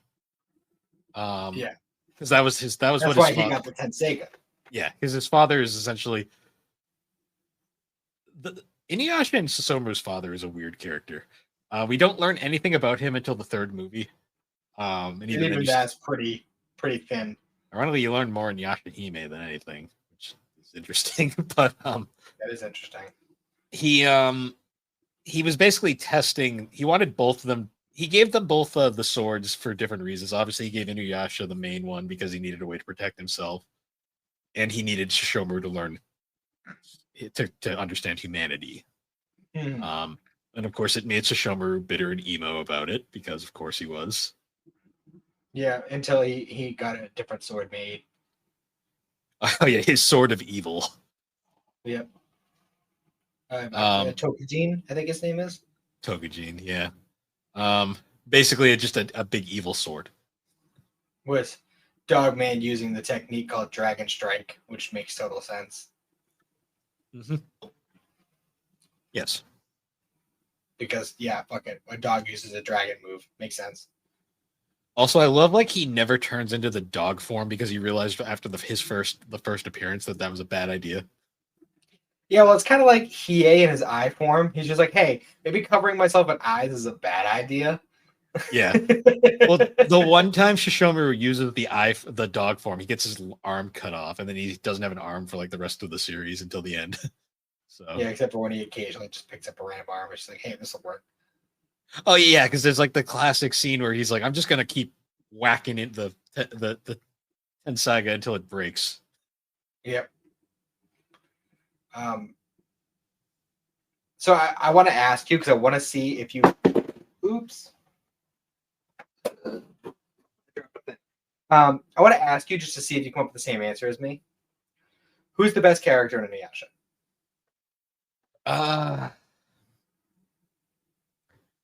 Well, this is where it gets interesting because that's the thing about Inuyasha. It has an extremely strong cast. Like, I think the fact that you're thinking about it tells me you're going to come up with a different answer than me. Probably. I mean, the problem is there's so many characters and they're all really well written and very important. I mean, my personal favorite character is Kagome, so I'll probably say her. Well, I'm not saying your personal favorite. I'm saying the best character. I think Kagome though, because she does so much shit like throughout the series. I mean, you're not wrong, but the best character is clearly Kilala. Well, no, she's great too. she's great too, but she's there for moral support more than anything most of the time. And she's giving them rides all the time. She's fucking taking down demons. She helped Inuyasha master the wind scar, which is better than anybody else can say. But she's also there for like moral support because sometimes they just need someone to talk to, and she's just there. She's even there, like when Kohaku finally wakes up, and he's like, "Hey, I remember who I am," and they just kind of happens to bump into Kilala, and they have like their little day out together. Like Kilala's the best character. She is. Now here's an even more interesting question. Out of the main cast, so like the main group, not counting like Shishomaru or the side guys, who's the least valuable member of the team? Probably Shippo. But even then, he's not really useless. He's pretty. I didn't say he's useless. He's just the least useful. Yeah, it's one of those things though. Wind tunnel. I mean, if we're eliminating child and animal characters, I hate to say it, but probably Sango. I don't know though. Like, but at the same time, fucking Naraku's always throwing around his poisonous insects. The wind tunnel is pretty much useless for a lot of the time. That's what I'm saying. It's hard. It's a hard question because It is a hard question. what And makes that the sacred arrow will fuck everything up, man. Even like at the beginning, like she fucks up Naraku with that sacred arrow. Yeah, I do love the first time she uses the bow and she's like sucks at it, and I'm just like, oh yeah, she wasn't perfect from the It's a start. ting. Also, another big misconception with this series: people always claim Kagome gets kidnapped every episode. She does not. It happens like twice. Yeah, one of them was Koga. Yeah, yeah. It's like she like barely gets kidnapped throughout this. Like I think it she's was like Koga and was it Kanna or was it what the fuck? He got introduced super late in the series, and now I'm forgetting his name. The baby who ended up not being a baby. one of the many Naraku. It was the baby incarnation that had contained his heart, but then the baby gets split into two halves. Yeah, There was the half that stayed a baby and the half that became a child. yeah, because Naraku has like seven different like offspring that he just kind of pops out. And he just like the first like main one is just like instantly like, I want to kill you. And he's like, haha, but I have your heart. So what are you gonna do, bitch? Oh yeah, Kagura.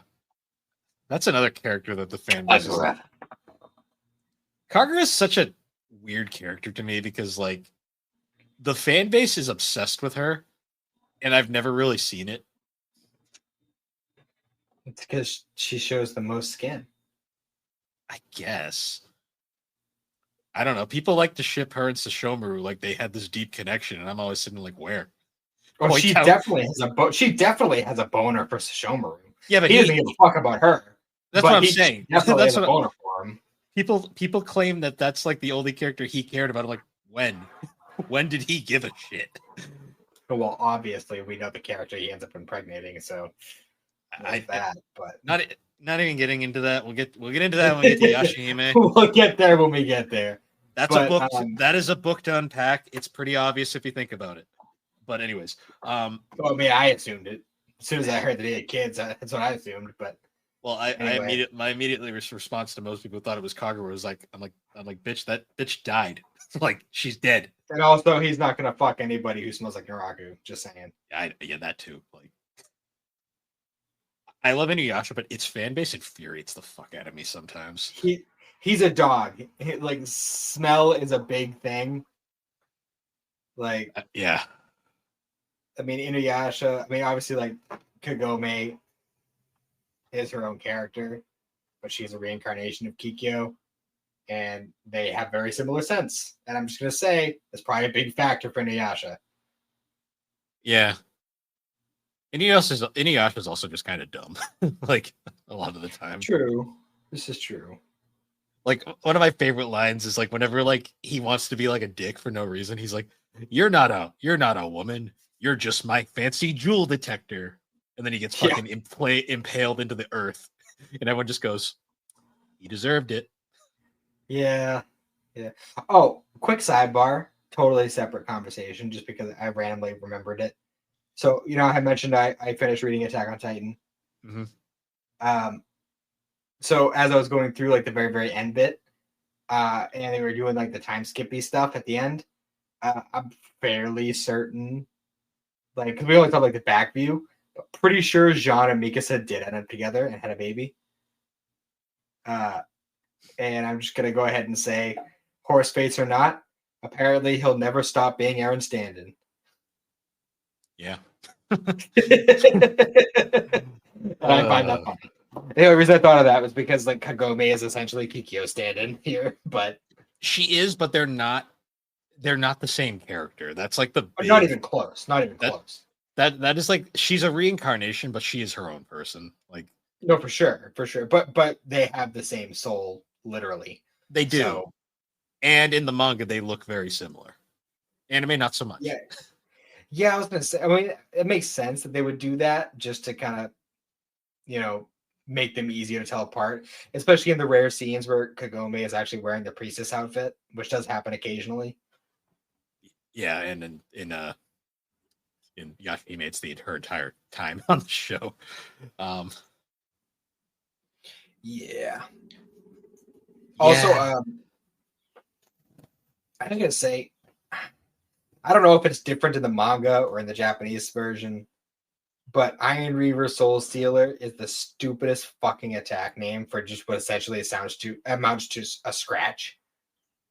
But it sounds cool, damn it. It doesn't though. It sounds so dumb. Iron Reaver. Like literally he does it so much. Even after he gets to Titsage, he does it so fucking much. And every time he said it, I was just like, I always like rolling my eyes. I always like Blades of Blood more. Yeah, me too. But like Iron Reaver, it's such a fucking stupidly grandiose name for what it essentially amounts to. Like if Iron Reaver Soul Stealer was in a Pokemon game, it would be Scratch, maybe Slash, maybe. The first half of the anime is essentially just I have claws is the attack. Like, see, the first half of the anime, you'll hear that a lot, and then by the second half, it's Windscar, Adamant Barrage. Backlash. Yeah, well, I mean, at least Windscar, like that's a cool name. You know, especially when you like think about like how the attack works. Like that's a cool name. Backlash Wave, fucking cool. You know, Adamant Barrage, also cool. But Iron Reaver Soul Stealer. I don't see you stealing no souls, bro. What the fuck are you talking about? You ain't Kana. Also, we should probably address it because I'm sure it'll come up. What do you think of the humor in this show? Because my God, is it quite a time period? It certainly is the 90s. Technically early 2000s for the anime, but did it come out in the early 2000s? I believe the anime debuted in 2000. Let me double check. Oh, shit. Wow. Okay. Yeah, the anime was 2000. Bizarre to me. It feels older. Well, it's good. The manga was the 90s. Fair. No, I mean, see, that's the thing though, is like that's what I grew up with. So like that kind of humor, like even though it is dated, like I like that kind of humor. Well, because it's Rumiko Takahashi is famous for slapstick. Like she loves her slapstick humor, and some people don't sit boys. Yeah, some people don't agree these days. I think it's still funny because it's clearly meant for humor, and for the people who cry saying Kagome is abusing him, he deserves it every fucking time. Like not every time. There are definitely occasions where I'm like, all right, Kagome, you're being a little bit fucking testy here, but there are definitely points where he deserves it for sure. Yeah, but he's such a dickhead that it's like you don't feel bad for him, like ever. And then Moroku's fucking butt touchings. Moroku is the most problematic character in the show. He's an ass man. He's more than that. They just don't show the other stuff explicitly. Fair. And then you get his backstory and you go, oh, this is sad now. Yeah. And it's just like, oh, I understand now why you want to have children. Like, well, I mean, also he definitely just watched a bang checks, but well, you know what? One of my favorite scenes in this anime is like the scene where they run into that like little girl that's like 14, I think. No, actually, no, she's like 12, and she makes a joke about like, oh, I would love to bear your children, and then it just cuts to Sango, Inuyasha, and Kagome just like flying backwards as far away from him as possible. And I'm like, I love the humor in the show. Yeah, it's just like, all right, Moroku, you're back. I'm ready to bury your child. And they just like fuming in the background. It's just like, well, that's a subtle thing too. Is like he only ever asks women that question when he doesn't really care about them. Because you notice like there's a point in this. Sango is the only woman he doesn't ask her immediately when they met. Yeah, because that's who he's into. He did eventually ask her, but well, yeah, once he means it. Well, no, even before that, like, it was a point where like Sango joined the group and he was like still doing that whole thing every time he met a woman, and they were like, "Oh, don't worry about that. He does that with every woman he meets." And Sango was like, "Well, he didn't do that when he met me." And he thinks about it for a second. He's like, he grabs her hand, like, "Sango, will you bear my children?" Yeah. Well, that was And more of a at that point, I don't think it was like really meant. But at the same time, it's like when you really consider the context of how they met, kind of makes sense he didn't ask. yeah. See, I always Considering loved her this. whole family was just slaughtered by her brother, and she was trying to kill Inuyasha. There's a lot of shit going on. You know, it wasn't a good time. It wasn't a good time. If you want to understand Moroku as a character and how much of this is ingrained into his character, there is literally like a 7-part series on YouTube called Moroku the Lecherous Monk, which is just all of these scenes cut together. Really? Yeah, if Fuck, it's I'm gonna still have to there. watch that. If it's still there. Because the first one I remember vividly is after the whole because most of the characters when they get introduced to the party, they're like villains at first. Mhm. And I remember Moroku's like they defeat him, and Kagome's like, "Oh, he can't be all that bad." As she's like on top of him because of the wind tunnel, and then he grabs her butt, and she like flies back. She's like, "I was wrong. Kill him. Kill him. Yeah. Kill him." I love how fast Kagome's like just demeanor changes. Yep. I will say, talking He's an about ass voice act, man. yeah, he's a lot of things. Um, Talking about voice actors though, I love Monica's story as Kagome. Mhm. She is so expressive, and I'm always bummed when I get to final act when she didn't return. Not that Mhm. Kira Tozer did a bad job. I love Monica's story. Her I also voice. love Kirby Morrow as Moroku. Kirby Morrow is great. Kelly Sheridan as Songo is amazing. Um, Ian James Corlett as Inuyasha. That's like iconic. If they ever redid Inuyasha and recast him, I would hate it just out of principle. Just just for funsies. Who would like if they were gonna do a remake recasting? Like let's talk about just the core group. Who like uh, who like for modern voice actors would you want? Like if you had to pick. It's not so much want, it's more I'm just trying to figure out who would fit the character. Like for some reason I feel like Kagome they could get like Lucy Christensen. I feel like she would work. Mhm. Um 'cause she's very good at those high pitched like kind of like sassy characters. Um Moroku I could see like maybe like Kyle Hubert. Hmm. I could see Gohan Yeah, as I Moroku. could see that. I could see that. Which is hilarious because Kirby Morrow was Goku. Um, Yeah.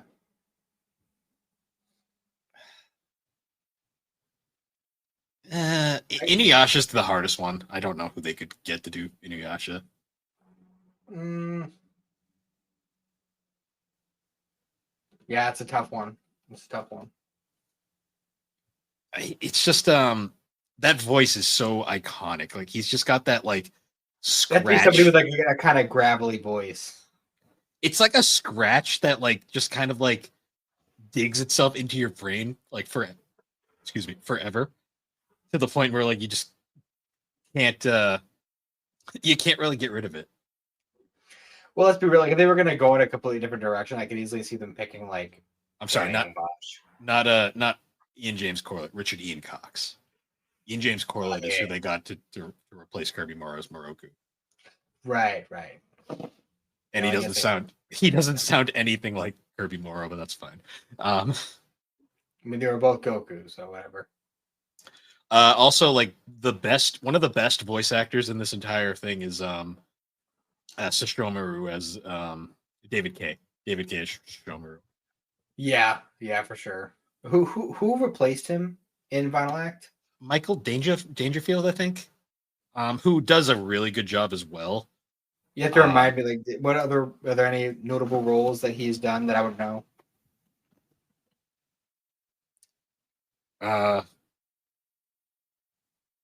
He was Ace Ventura in the animated series. Okay. Well, I never watched that, so I don't have any reference, but that's pretty funny. He was also in Smallville. Oh, that's weird. He doesn't have a lot of anime roles.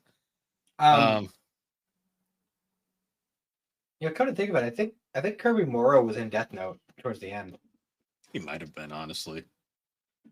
Like, he was like a character that was introduced like pretty late on, but I'm pretty sure. They did get David K back in Yashahime, so there's that. Yeah, actually, the voice actor for Light was a one-off character very very early on in Inuyasha. Hmm. It was the Frog Prince episode. Right. He was the guy who was like in love with the princess, but didn't end up with the princess at the end. Yes. Oh yeah, him. Yeah, he one of the many one-offs in this series. Yeah, one of the earliest ones. There's also like the amount of times Kagome is just perfectly willing to just get fucking nude and bathe in the feudal era is kind of like he does not care in the slightest. Well, to be fair, not a lot of opportunities to bathe in the feudal era. Yeah. So when you get the chance, you take it. It's Especially when you're used to 21st century commodities. Every time she does, it's like immediately there's a Moroku joke. I'm like, are you kidding me? It's like this is so predictable. Yeah. So I don't know about you. We haven't mentioned him at all since we started this, so I'm just gonna bring him up now. I fucking love Jockin. Jockin is the MVP. Alex hates Jockin, but I love him. Jockin's amazing. He's one of my favorite characters by far. If anyone raised Rin, it was Jockin. Oh, for sure. For that 8 months or 6 months. Rin. God damn it, Rin. And I love like his little like whatever fucking like noise he does when he's like flustered. Like, Lord Shishomaru. My favorite too is anytime he's like, dare you speak badly about Lord Shishomaru, and that's Lord Shishomaru then steps on him and just walks off because he doesn't give a shit. Wait up, Lord Shishomaru. No, I love Jockin. Jockin's one of my favorite characters by far. One of my favorite gifs is in the episode that introduces him and Shishomaru. There's that scene where they're down in like basically inside Inuyasha's dad. It makes sense in context. He's standing on that pile of skulls. Yeah.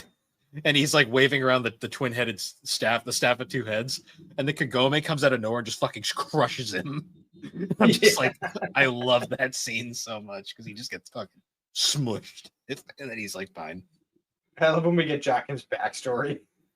Yeah, he was like the leader of this like military, and then Shishomaru just like kind of took a liking to him, and he was like, here, have this staff. Not even, it was like Shishomaru was just kind of like walked through their battle. Yeah, he did not give a shit. Murks the enemy and walks away, and he's like, my lord, I'm gonna follow you anywhere. Yeah. And he gives him a stick. And he's like, can you use this? The stick that breathes fire. It's good against the bees. Yeah. This goddamn bee. Naraku is a bastard. Like, he's actually like a really great villain. We haven't really talked about him yet. Yeah. Well, he's a good villain, but he's also just kind of a fucking coward all the time. Because he never, he'll never, if he just fucking nutted up and just got into it himself, he probably would have won a long time ago. Well, that's the thing about Naraku. He's such a trollish bastard, and he's not even doing it really for like the conquest. I think he's just bored. Like, that's like, I think Naraku's main goal half the time. Like, I love when we actually get like the backstory of like Onigumo, all that came about, especially like later on when Kikyo meets the old dude who was part of the same like group of bandits as Onigumo, and like we got like that extra part of the backstory. Like, yeah, that whole story is like really interesting, and like the whole concept of like, yeah, he's a quote unquote half demon, even though like it's kind of like a broad term to use for him. His fucking bullshit of like, I have to have one day of powerlessness, but I can pick when my day is. I'm like, bullshit. Fucking bullshit. Yeah, stupid. Um, Also, just even the concept of like every half demon has a different day, like that's weird to me. Um, but like I still don't understand. Like it's just like, oh, feast on me, and then we'll merge and we'll be super strong, and we'll be like this big conglomerate of demons.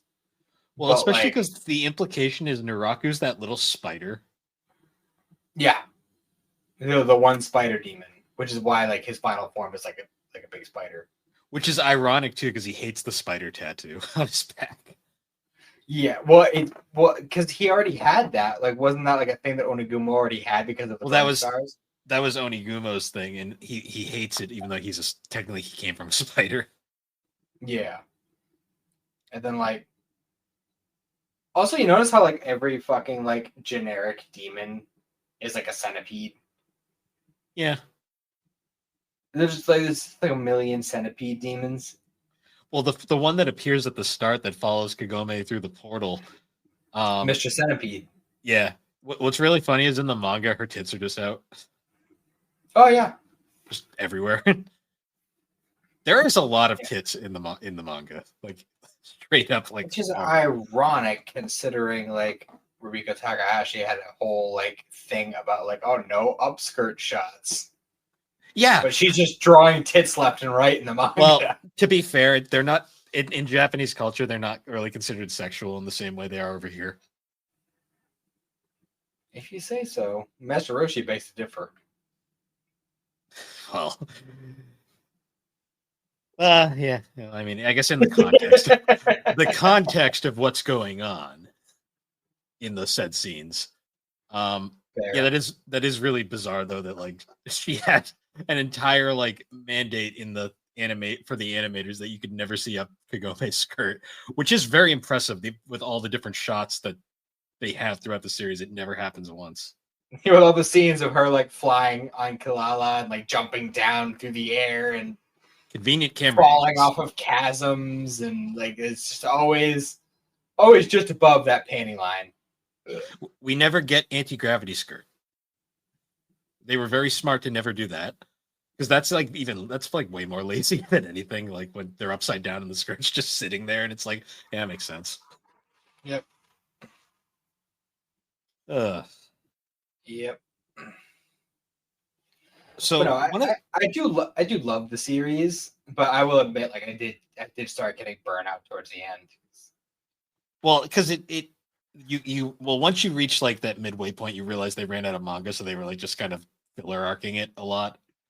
Yeah, and also the band is good. Don't get me wrong, the filler is good. It just got to a point where it was just like, okay, like the pacing was solid at the beginning, and then like once you get to like the middle point, and then like the later middle point, it's like it just feels like it takes fucking forever for plot to happen. Well, for me, the first major brick wall is the vampire arc with the Red Tensega. Because that like is a huge plot moment, and we go through that entire thing. Like I love like Shiori, like I think she's a great character, like another half demon. Well, because we'd seen a few at this point, because we also saw Kagome's buddy, the anteater looking guy. Yeah, I'm blanking on his name, but I like him too. He's cool, and his mom. The implications of what happened with his mom is kind of fucked up. What? How she just like had a one night stand with a demon? Yeah, she got impregnated by a demon, and the demon just fucked off. It's like, oh, and he left. Still obsessed with them to this day. Yeah, and I'm just like, God damn. Because she also has that famous line where she's like, not every half demon ends up as pretty as you. Yeah, to Inuyasha. Which is ironic, because that's literally the only half demon we see that isn't pretty, including Naraku. Well, yeah. Yeah, that's fair. Oh, Jinichi, that's his name. Yes. Yeah, poor Jinichi, because he straight up he got the fugly stick. Yeah. But he's such a nice guy. Like that's the worst part about he just wants to tend to his herb garden, that's all. Well, because he reappears later in the series on one of his human nights, but he's hiding under a blanket because he doesn't want to be seen. Yeah, the Jock and Falls Ill episode. Yeah, that like Rin's like spotlight episode where Sashomaru is off doing whatever the fuck, and it's just Rin He's trying to. looking for Naraku somewhere. He's just fucking off in a corner. Let's be real. He's being Oh, irrelevant. I love that. I was gonna say I love that one episode where fucking like it's like a Jock and focused episode where he's just like randomly just like I'm gonna go get the Tensaiga for you because fuck it, and he dresses like a fucking sword sharpener at one point, and he like keeps coming up with all these fucking crazy like plans and shit. I don't know, like those like single episode like character focused episodes. I love those ones. Those ones are great. Have you ever thought about the dark implication of there's like a fan theory that someone came up with about the dark implication of Kagome in the modern era? What? Well, a lot of people theorize how, because Kagome obviously in the end of the series goes to the feudal era permanently. Mm-hmm. And a lot of people like to theorize that, like, imagine what her friends thought because she just disappeared one day. And it's like, fucked off. Well, think about it. It's like they knew her as this girl throughout middle school that would like constantly have terminal illnesses every other week, according to her grandmother. And constantly go on about her abusive boyfriend who was constantly two-timing her. Yeah, and then she just disappeared one day, and it's like you wonder if they think she just like died one day. She either died of an illness or got murdered by her psycho boyfriend who was like super obsessive. That's my favorite out of context panel in the entire manga, where she's like, he's rude, he's obsessive, he has no self-control, and all the friends are like, he's an American. I'm just like, that's a good line. Yeah. I post that one so often in like Discords, and everyone always goes, "Is this real?" And I'm like, "Yep." Yep, it's about right. We never brought it up, but we should talk about, because I was mentioning like that whole like the Red Tenseiga arc that like ends like the real. I think to me that's like the end of the plot being really like straightforward. Because after that, even that takes like 80 episodes. True, but you get the journey there is pretty quick, in my opinion. Yeah. It's the latter half where the moment where it slows down is after they finally break his force field and he goes into his hiding for a while. Because like he gets almost mortally jewel shards at all. Yeah, because he almost gets murked by Kagome with her again arrow, and it's like holy shit. He disappears for a bit, and then there's a whole period where it's like he's just straight up gone, and we get the Band of Seven. The Band of Seven is one of the slowest arcs in the entire series. Yeah, on this rewatch, and I mentioned it before. It feels like it overstays its welcome just as much as it did the first time I watched it. Well, the problem with the band... It wasn't quite as long as I remembered it being, but it still overstayed its welcome. Well, the problem with the Band of Seven is most of them are pointless. Like the majority of... the guy doesn't matter. Pretty much the only ones that matter are the main guy, the ladyboy, and... the one that gets the one that wants to steal all the. Oh yeah, that guy. Well, I was gonna say the guy who keeps trying to steal all the jewel shards and surpass the leader. Oh yeah, him too. Yeah, because like the rest of them are like just so one note. Because like the poison guy, like his entire thing, also biggest change from the manga, like right there. You know that like mock like wedding he tries to have with Kagome. With which person? The poison guy. Oh yeah. Yeah, in the manga, he just straight up tries to assault her. Yeah. It's a lot darker. It's like, oh, yeah, that was never gonna get animated. Yeah. Well, it's kind of ironic considering some of the stuff that happens in anime nowadays. Yeah, but I mean, when Shishomaru kills him. Yeah. Did you watch episode 1 of that? Yeah. I watched the newest episode too. Yeah. Did you get what I meant by ooh? Yeah. Yeah. Okay. Yeah. Yeah. When Shishomaru kills that guy, though, I'm like, thank God, get him out of here. Real.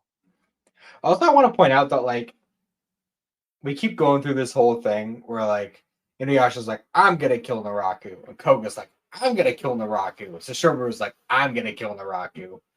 But the only one who ever actually comes close to killing him is Kagome, and it's pretty obvious from the very beginning that Kagome is gonna be the one who finishes him. Yeah, kinda. Well, it's not quite as cut and dry as like I beat him in battle, but essentially that's what it boils down to: is that Kagome is the one who ends up putting an end to all of it.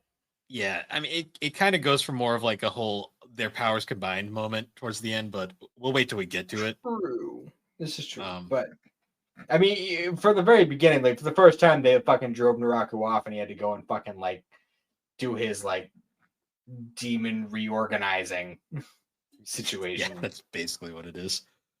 Also, Uh, the thing about the Band of Seven too that bothers me is the main guy who's supposed to be like the strongest one is really pathetic when you actually put him next to the other characters.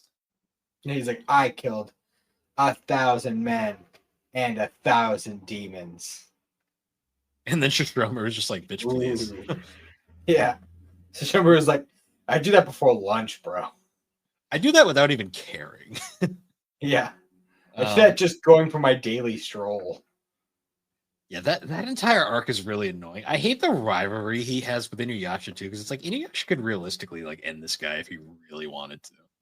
Yeah, like this dude's just fucking surviving off of jewel shards. Like, Yeah, because he has him in the he'd be nowhere without him. his stupid giant sword. Get it right, bro. It's a halberd. Whatever. It breaks anyways.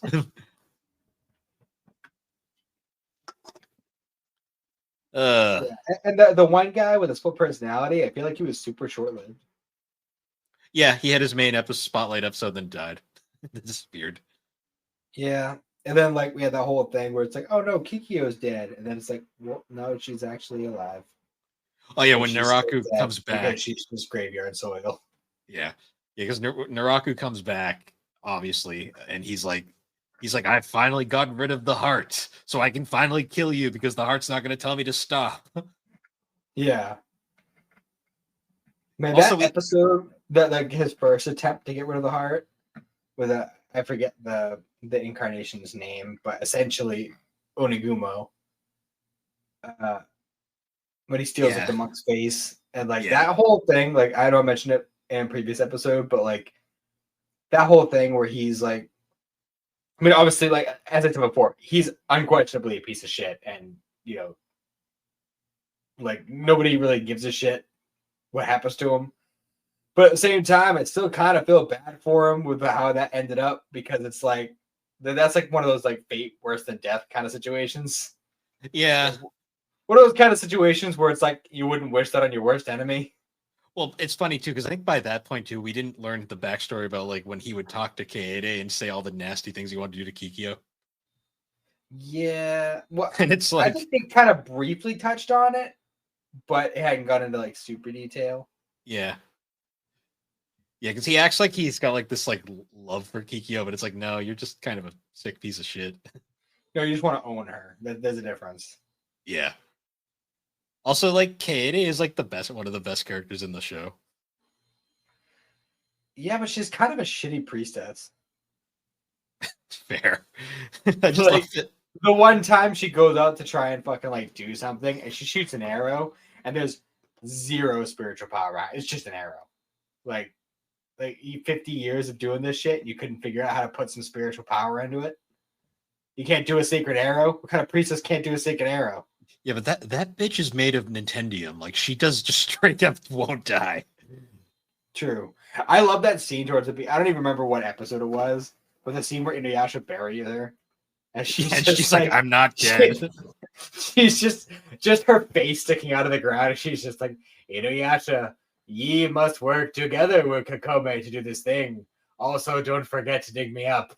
And we just occasionally just cut to her just in the ground with her face sticking out. Yeah, and he never digs her up. It was just super funny. Like every time it flashed to her, I just got a chuckle out of it. Also, we have to talk about one of the greatest moments in the entire show. Inuyasha versus Bike. Oh God, yeah. When she gets the new bike in the modern era, he just fucking like destroys it. Well, at first he jumps in from the well and lands on it and bends the frame, and she's just like, he's like, "Don't worry, I can fix it." And makes it worse, and she's like, "Don't touch it, go away." He's just like, no filler bikes in my series. And then he proceeds to fucking obliterate the thing. I think he wind scars it at one point. Yep. And then like he immediately just like he's like, "Yep, my work here is done," and he goes to go help the Kagome's grandfather. And then all of a sudden Kagome shows up and she's so just done with his shit. Yeah, and then like the little brother's like, "Oh, Inuyasha said he can make diamonds." He's like, "Yeah, I can make diamonds," and he's just like, "Hey, let me see if I can get it to work." And he accidentally fucking like obliterates a shed or something. Like he just starts destroying shit. He does that, and then I'll also get diamonds to come out of this at some point. I promise. And then my favorite is he's like helping put the stuff on the shelf, and then Kagome like gives him like one of the biggest sits in the series, and he just destroys the shelf. Now look, all I'm saying is like it wouldn't have taken that much effort for Kagome to just like after one battle, just be like, "Yo, let me get one of those shards of that adamant barrage, give that to my parents, set them up for life," you know? Yeah, But she I know. doesn't. Well, no, they're fine. Kagome's parents, like mom, is like the chillest fucking character. Yeah, she's real fucking casual about all this shit. It doesn't change when it Maybe gets to Kagome just doesn't share that much about what happens over there. I just think her mom's like, yeah, it's fine. It's like, yeah, you could be murdered. You could be assaulted by some weird fucking poison dead guy. That's fine. But, you know, just make sure you get your schoolwork done. She's got cute demon boy with her. She'll be fine. Yeah. Also, I love any time like Inuyasha's in the real world with her and like something happens. Like, I love the scene where like they force him to take a bath, and then he just walks out of the fucking shower naked, and Kagome's like, "The fuck are you doing?" Just fucking throws a trash can at him. Yeah. The amount of times he gets fucking like just destroyed because of like he just doesn't know any better.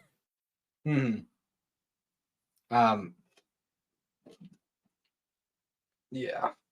Oh yeah, also like Kagome's friends are like the real villains of the series, as far as I'm concerned. Well, I mean, you can't really blame them. They don't have the real context about everything. They just hear what she tells them, which is the heavily abridged version. I just love their like they also the poor guy Hojo, like he gets led on so hard. Yeah, you'd think she'd fucking shut him down. Like at least like let him down easy. She just lets him believe that they're together the whole time. Well, I think the joke is I don't even think Kagome is aware of the entire thing. I think she's just kind of like her friends pointed out to her like Hojo likes you. He's asked you out multiple times. Like he thinks you guys are an item. He's constantly like bringing you shit for your like arthritis or whatever the fuck your grandfather keeps telling people you have. And at one point, he tells everybody she has herpes. It's weird. Yeah, and then Kagome's like response is like, "Nah, I gotta go jump in my well again. I'll see you guys in like a year. I'm gonna go hang out with my two-timing boyfriend." To be fair, not nearly as bad in the manga. That's way more played up in the anime. I'm sure. I'm sure, but it's just I don't know. It's one of those things. In the manga, in the manga, like her and Kagome and Inuyasha are basically a couple for the majority of it. Like they just because the whole Kikyo shit isn't really a thing in the manga. At least not as like it's not as obnoxious, anyways. Is Kikyo more of just like a loose end for Inuyasha? She's a plot point more than anything. Like she's there, like for all her important scenes, but like you don't get any of this like obnoxious shit, like where it's not so much Kikyo's different. It's more Inuyasha's not constantly all like running after her every 5 seconds. Kikyo, because there's also a YouTube video of all the times she every sit boy in the series. There's like 100 more in the anime than there are in the manga. The manga, it barely happens. Fair. But honestly, at some point, you'd think that she would just take it off. Because they only put that on him at first because he was like, "I'm going to fucking kill you for the jewel shard." And that kind of passes pretty quickly. So it's like, it's literally just there just for you to have power over him for no reason. Yeah, that's why at the end of the third movie, she puts it back on when he's not looking. Which is pretty shitty of her, let's be honest. but it's funny. It's for funsies. And I think he secretly likes it. He's a sadist. I'm pretty sure that's kind of it because it happens very periodically throughout Yashahime, and I'm pretty sure it's mostly just playful. I mean, he is obsessed with the woman who shot him through the chest with an arrow. So, Like the only like one of the few times it actually matters in like Yashahime is like there's a point where wait, he still has it in Yashahime? well yeah, it's part of his aesthetic. That's ridiculous. He secretly likes it, man. I don't know what to tell you. Yeah, there's a point where like he's like they meet up with the kids, and he's basically shit talking Shishomaru in front of Shishomaru's daughters, and it gets to the point where Kagome is like, Inuyasha, stop it, and he won't. So then she fucking just sits him and yells at him for like 5 minutes, and it's like, okay, yeah, he deserved it. Yeah, you don't shit talk somebody in front of their kids. You just don't do that. True, although it is Shishomaru, and we kind of get it with Inuyasha, but well, he got better. Kind of. Shishomaru's still a dick, like throughout the entire series. He's still racist, but that's fine. He got over it. His kids are half demons now, so yeah, he kind of acknowledges it. He's like, yeah, they're fine. Not that he raised them. He cares. Yeah, I know. He cares about their mom. That's about it. Not that he raised her. Well, no, he didn't. Technically, Kaede raised her. Yeah. Spoiler warning if you haven't seen Yashahime, but it's kind of obvious who we're implying. Anyways. Yeah.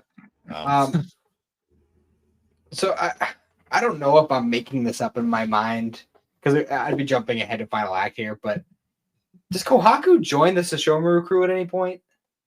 Kind of. He tags along with them for a bit. Okay.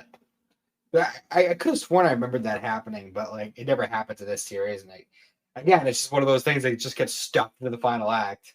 Because there's an entire plot point about how he gets finally freed from Iraku's control. I won't spoil it, but it involves it happens in final act. I don't remember specifically, but if I had to guess, I'd say the Shard gets taken out and Sesshomaru uses the Tenseiga. No. It's different. Would make the most sense in context.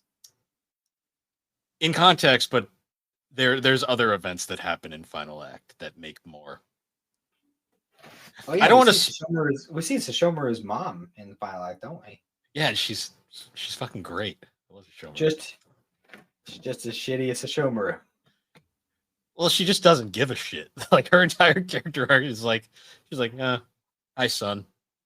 Well, I mean that's pretty much he got it from somewhere. My husband left me for a human. Darn. Pretty sure that's a political marriage anyway. I don't know. It doesn't really ever get brought up in anything. It's just a thing that happened. Yeah. She's got a jewel thingy though. That's important for later. I don't remember. You'll see in final act. We should talk about the best filler arc in the entire series though, which is the school festival arc. I do like that bit because I love how like when Inuyasha actually meets her friend, she's like, "Oh, he's that guy from the festival." Yeah, yeah. Also, I love Inuyasha's disguise, but despite being dressed in like the whole feudal thing, like constantly, his disguise in the feudal era is just in the regular modern era is just wearing a hat, a trucker hat. Yep, but he still got his robe. He still got his sword. Yeah, I love too when his hat falls off at the school and Kagome like is about to fucking like have an aneurysm from the shock. Someone goes, "Oh, it's a cosplayer. Your costume's great." Yeah, and Kagome is just like so mentally broken by that point. She's like, "Cool." I find it really funny. Like I know I really don't have much aside from just like old timey Japan. There's really no reason for me to make the association aside from just how I watched them. But like I always associate Rurouni Kenshin and Inuyasha because I watched them both for the first time around the same time. Yeah. And I just find it funny that like Inuyasha in like the modern age, never once, no matter how much he's walking around the streets or like go to the shopping with Kagome or whatever, never gets called out for having just a sword. But like Kenshin constantly gets in trouble for having a sword that isn't like a real sword. Yeah.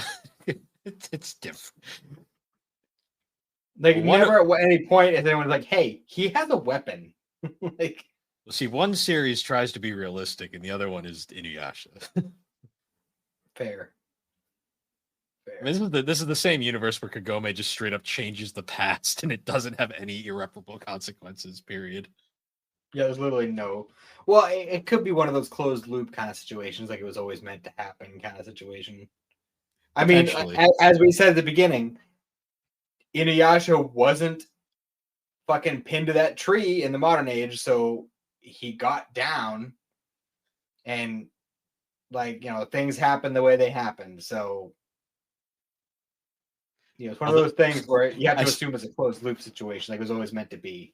I saw a fan comic once that actually tried to address that, and the joke was because it's like in the future the tree's gotten taller, so he's just higher up and no one can see him.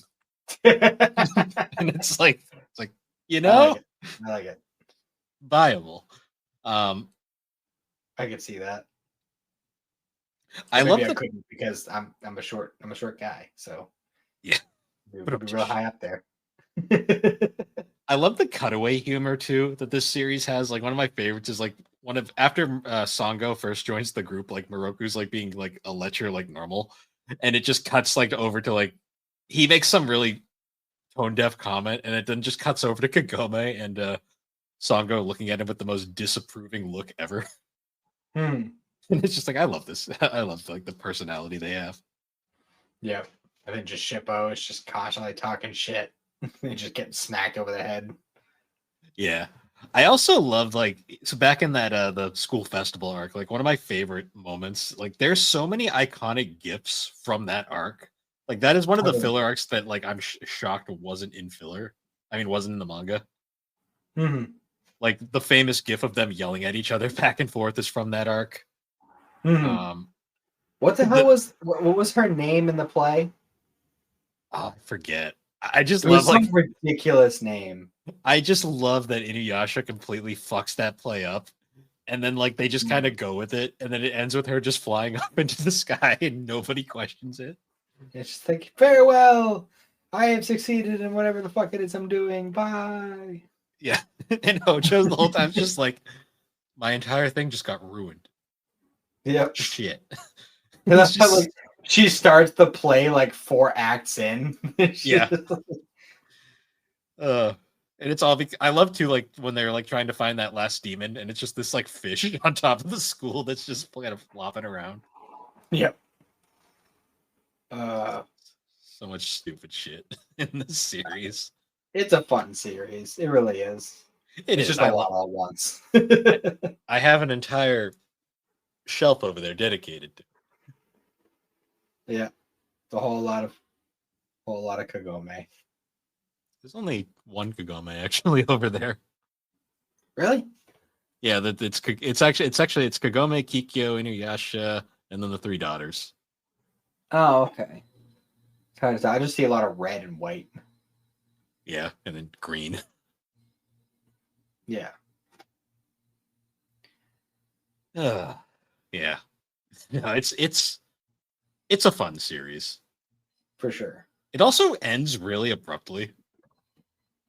Yeah. Well, like I said, like it and like literally the last episode is him actually using a jewel shard for once. And it's like, hey, don't do that. It doesn't work because you're a half demon. Yeah. And I like how they're just like being a half demon is just a huge crux for him.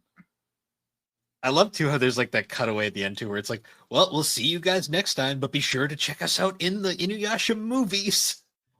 Yeah. And it's like then you watch the movies and you realize these are like in very different places throughout the anime. For real. Oh, we never really talked about Koga and how he's kind of a shitty character. Oh yeah, I I never particularly liked Koga. Well, first Like I off, see what they were trying to do with that. Like, they were trying to do like a whole like Edward and Jacob situation with that, but like honestly, except this predates that. But also Koga like is just a shitty character. Like he doesn't actually like Kagome. He just likes her because she's convenient. pretty well at first, yeah. But then eventually he's like, I decide that I love you, and I will treat you better than that mangy mutt. And then like randomly, this other wolf demon chick shows up, and she's like, Hey, you promised you'd marry me. And also, I want to bring this up because when she's Oh, introduced, she's she not played canon, by the way. at all. She's not in the manga at all. Oh, Yeah, that's a filler arc. okay. Well, that explains it then. I was gonna say when she's introduced, she does this whole bit where she's like, "Hey, you know, yeah, I love you, and like I want this to happen, but like also I was sent here by my elder because mysterious miasma has appeared around my home, and as soon as I heard miasma, I'm like, okay, so that's where Naraku is, and nobody picked up on it. I was like, why isn't anybody saying, hey, miasma? If there's a miasma, Naraku's involved. Like, I mean, Koga's defining opening like scene is he literally murders Rin. Like what? Not personally. that was his. Those were his people, though. They were his wolves, but he didn't personally do it. He just said, have at it at the human village. But yes, it was Koga's tribe that murdered Rin. Yeah, And they didn't even eat her. Like they just killed her. yeah, because they left her in her pile of blood, and that's how. That's also one of the Jockin's greatest quotes, where he finds her, just goes, "Yeah." He's all disgusted by it. Also, he like, I love the little like 200 episodes. Yeah, I love the little demons too. When Shishomaru uses the Tensaiga, they're just like little demon, like hell demons taking the body away. Yeah, He's these just like, weird little imps. yeah, and he's just like, go away, get out of here. Yeah, because that's how death works. And she's magically healed. Yeah, it's weird. It's weird. Yeah. I just love that clip from like one of the intros of like the three of it's like Shishomaru, Rin, and Jockin walking towards the camera. I'm like, ah, yes, the bringers of destruction. Hmm. I didn't say like I do find it interesting how like even like long before he had like a significant role in the series, aside from just like, hey, I want the Hitsaga, like Sashomaru was always given like heavy screen time with the openings and endings, especially the endings. Well, because he was like one of the because he did not have a ton of screen time, he was like one of those fan favorite characters. Makes sense. And he didn't say much when he was there. Yeah, I know. It's like, despite he has like one of the coolest designs and one of the best voices in the series, and neither get like showcased at all. Yeah, he's one of the few cases where the acting was on point from the start. Well, David Cage's just a great actor. Yeah. I mean, yeah, he's in small. He's also Clank in Ratchet and Clank. Is he? Yeah, he's been Clank for a long time. That's funny. He's got range. He's got pretty big range. I have to say, like, one of my favorite, like, so an interesting like thing about Inuyasha that I've always found is, did you notice how like the intros are infinitely worse than the outros? For the most part, yeah. I like the original one where it's literally just like the song that plays during random shit that happens in the show. Yeah, change the world. Yeah, that like that whole thing. Yeah, the like, intros are all very. They should have just stuck with that throughout the whole series.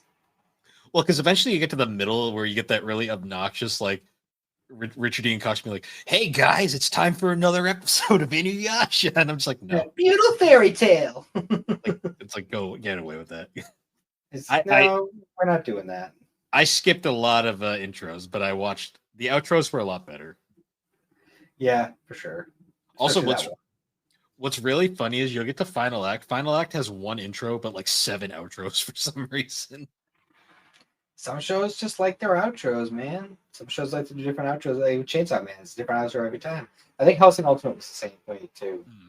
Different outros. Yeah. The only one I remember from Hellsing Ultimate was Shine. Because That it's a was a good Mr. one. Because it's a Mr. Big song. It's a good song.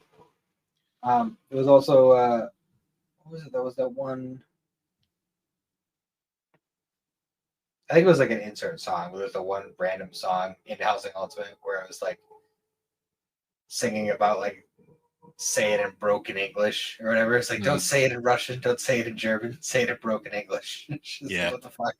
And when that song is playing, like they're literally like bombing the shit out of like murdering the fuck out of London.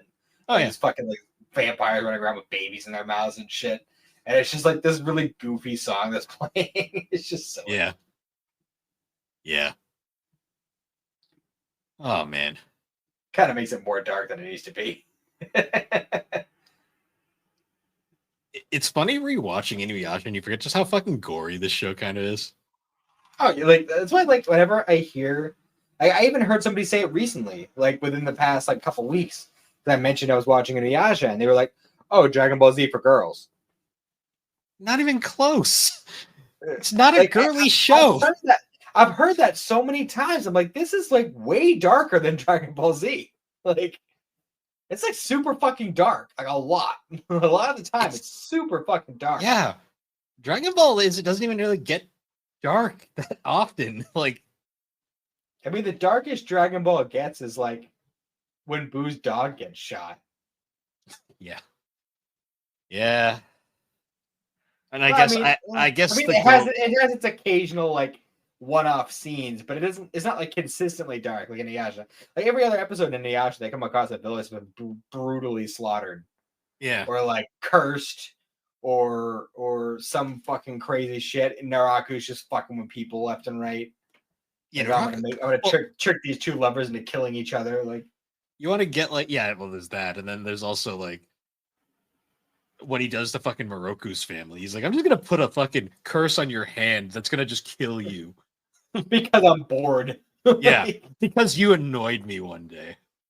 Oh, look, a family of demon slayers. Wouldn't it be funny if the youngest, most meek one of them just killed them all? Yeah, That'd be pretty funny. and then I trick his older sister into thinking it was these guys who did it.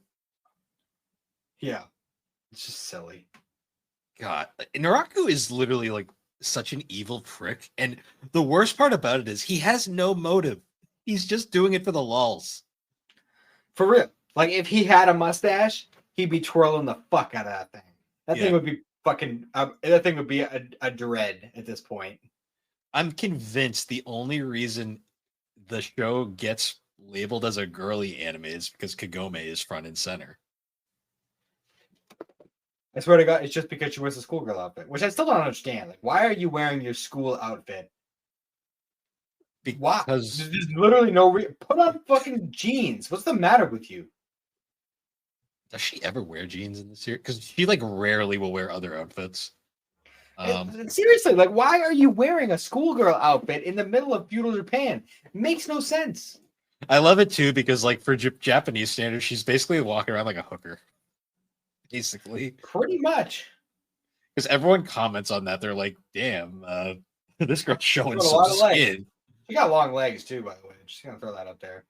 Like, She's also, I don't know if it's just like certain scenes with the way it's animated, but it's like, Jesus Christ, your legs are like 3/4 of your body. She's also like not done growing though, because she's only like 15. Yeah, that's one of those things that they don't really point out a lot. It's also cool. Yeah, it's like, what the fuck? Rumika Takahashi's style also doesn't help because the way she draws female characters is very mature for their looks. Especially in the manga where it's just boobs everywhere. Yeah, a lot. Well, also because like the underage boobs. Also, like Sango's not much older than Kagome, and like she looks significantly older at times. Also, I think it's really funny how like we see like flashbacks of her and Kohaku, and they look like they're pretty much the same age. Then all of a sudden, he's still a little kid, and she's like an adult. Well, girls do get their growth spurt first. I mean, I guess. Also, Kohaku's voice changes like 5 times throughout the series. I didn't notice. I didn't notice. He doesn't talk a whole lot when he's like mind controlled and shit. So he goes through a lot of VAs. Like you'll notice, like when Final Act, like it's a very different voice, and then he's got a different voice in Yashahime. So like putting aside the 50 years sealed to a tree, how old is Inuyasha supposed to be? like I if you mean, he count can't those, be that old. Why? well, I don't know. I think His like mom was having he's a kid, so I think like he's physically supposed to be like 16, 17 ish. yeah, physically. But I'm talking about like actual years. Like, how old is he? Probably in his like 60s or something. Maybe almost 70. Because I know Sesshomaru is supposed to be like hundreds of years old, but Well, yeah, demons are.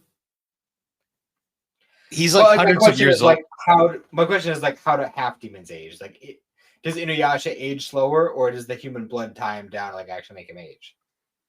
It's unclear.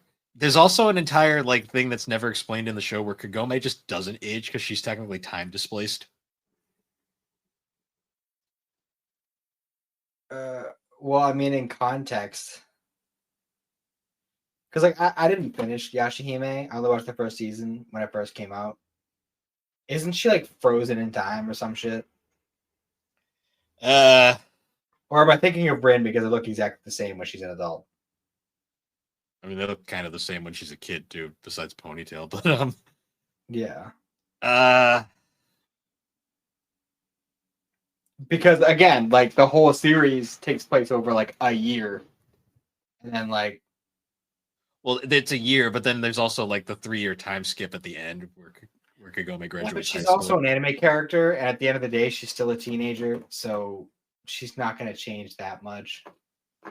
Yeah, I don't know. Well, I mean, her like a couple appearances in like Yashahime, she looks about the same. So Fair. I'm thinking, and For everybody else. Sango also looks the same, and she's got no excuse. So You know, all the dudes look the same too. I mean, it's an anime. did you know? Like, Have you noticed though, watching it, that like Rumiko Takahashi literally has two hairstyles for females. yeah, They either kinda, they either have Kagome hair or they have Sango hair. pretty much. Even like because I watched the Ranma 1/2 remake as well, and it's a lot of the same kind A of lot of situation. a lot of Sango and Kagome hair. Yes. I still find it strange that you haven't watched that yet. Yeah. What a Takahashi fan you are. I'm surprised you haven't watched it. I'm an Inuyasha fan more than anything. I mean, To you've be, collected a lot of other Takahashi manga, so I kind of just assumed you were a fan of her work in general. I am. To be honest, Ranma might be the one I'm really just not a huge into. Really, because like I don't know if it's just because the one remake season I watched, but I thought it was a really fun series. It is a fun series. I just prefer her more. Something about it. It's like even from an art perspective, it's just like the most odd looking of all of her series. That's Not in a fair. bad way. Just it's It definitely has a lot of It's also very Chinese based, like China based, as opposed to Japanese. So like maybe like that vibe is just different enough for it to be off putting for you. maybe it's not even that I don't like it. It actually, honestly, it's probably the gender bender stuff that kind of gets kind of I'm not huge into. Um, Fair. I mean, it's done in a certain way where like I feel like you would get past it pretty quick if you actually watched it. yeah, I think it's more I just kind of like her other older work. Like I love like Urusei Yatsura a lot, and then Meisanya Iruku, I think it's called. That's Which fair. is that one's just a straight up slice of life. Like I really enjoy that one. Yeah. And then what's funny is like her post Inuyasha work is kind of suffers from basically just being Inuyasha again. Hmm. Like Rine is essentially it's Inuyasha if it took place more in the modern era. Gotcha. Gotcha. And then Mao, which is also getting an anime adaptation that just got announced. Mao is kind of like Inuyasha again, basically. Yeah. Fair. But yeah, I think we're at almost 2.5 hours. Um, we'll probably do the movies separately. Yeah. Well, I was thinking we could. probably like do individual episodes for the movie because like different from like the Dragon Ball films, the Inuyasha films are actually like full length films, Yeah, like full like hour and a half to 2 hour films. So we easily could do individual episodes on each one. So I mean, I feel like that's probably the best course to go for that one. yeah. It's kind of unfair because like the 2 and 3 are the meatiest ones. Yeah. One is the probably the weakest of like. Well, 4 is the weakest movie, but one is like the least movie feeling. Yeah, that's for sure. That's for sure. But I definitely think that we should focus on like the mainline stuff first, and then we'll circle back around to the movies later. Mm, Especially since like they all take place during the time period of the original series. yeah, and I mean realistically, the only one that really matters is 3. Yeah. But Although yeah, two is really good though. yeah, agreed. Um, yeah, but we'll get back to Inuyasha with the final act because there's a lot of shit that happens in final act, despite it being so condensed. It's like an eighth the size of the original show. Yeah, and there's some huge arcs they cover in that one that they cut because I'm reading the manga. I'm like, holy shit, they cut out an entire fucking arc. Um, it's like the Bone Demon arc is entirely missing. Yeah, I am really interested in reading the manga, but it's gonna be a bit before I actually start dedicating myself to buying them. Yeah, because they're Because only I thought that I have to finish Soul Eater. I got to get the last few Scott Pilgrim comics. Mhm. Uh, at some point, I got to actually commit to getting the rest of the Doctor Slump manga. And I also want to catch up with all my light novels, and I want to collect Apothecary Diaries. Yeah, that's a Squeenix manga too. Well, I don't want the manga. I want the light novels. Oh, the novel. Oh, that should be fun. Like, I don't know. I feel like the light novels are worth because that's the original, right? It was originally light novels. Yes, I believe so. Yeah, so that's the one I want. I want the original, especially with a meaty show like Apothecary Diaries. Like it's a lot of brainy stuff. Yeah, I want words on a page. I don't want pictures. fair, Yeah, fair. But yeah, I think this is about as good a time as any to wrap it up here. Anyways, guys, once again, thank you for joining us on Geek Addicts. You can find Geek Addicts on all the major podcasting platforms, particularly Apple Podcast and Spotify. And be sure to check us out over on the Superpod Network. That is superpodnetwork.com. Awesome site where you can find a whole bunch of different videos, blogs, shows, all sorts of fun stuff. I believe that we're still in the middle of Game Club month for Legacy of Goku too. Tony's already won, but you can still play if you're interested. he's the only one who's beaten it so far. I'm making progress, but slowly. I think I'm at the point where Vegeta's chasing down Semi Perfect Cell. Mm. Yeah, I haven't had time to play because my life is chaos. But Yeah, it's been a busy month, so I haven't had much time. yeah. I will say though, I don't usually like to plug my own stuff, but go check out 3DO Experience. We just had 100th episode. We answered questions. Matt asked us a question as well. I did. So did Alex. Oh, and, Call of Duty Track Ops. yeah, I've got. Yeah, check out that too. They're really working on that right now. And GNC if you want to learn about how to cook shit with Philadelphia cream cheese, because holy shit. Because Alex's random segments. Yeah, we had a guest on recently, and we had him endure that as well, and it was interesting. It was something. But anyways, guys, once again, thank you for joining us. We will see you all later. Have a good one.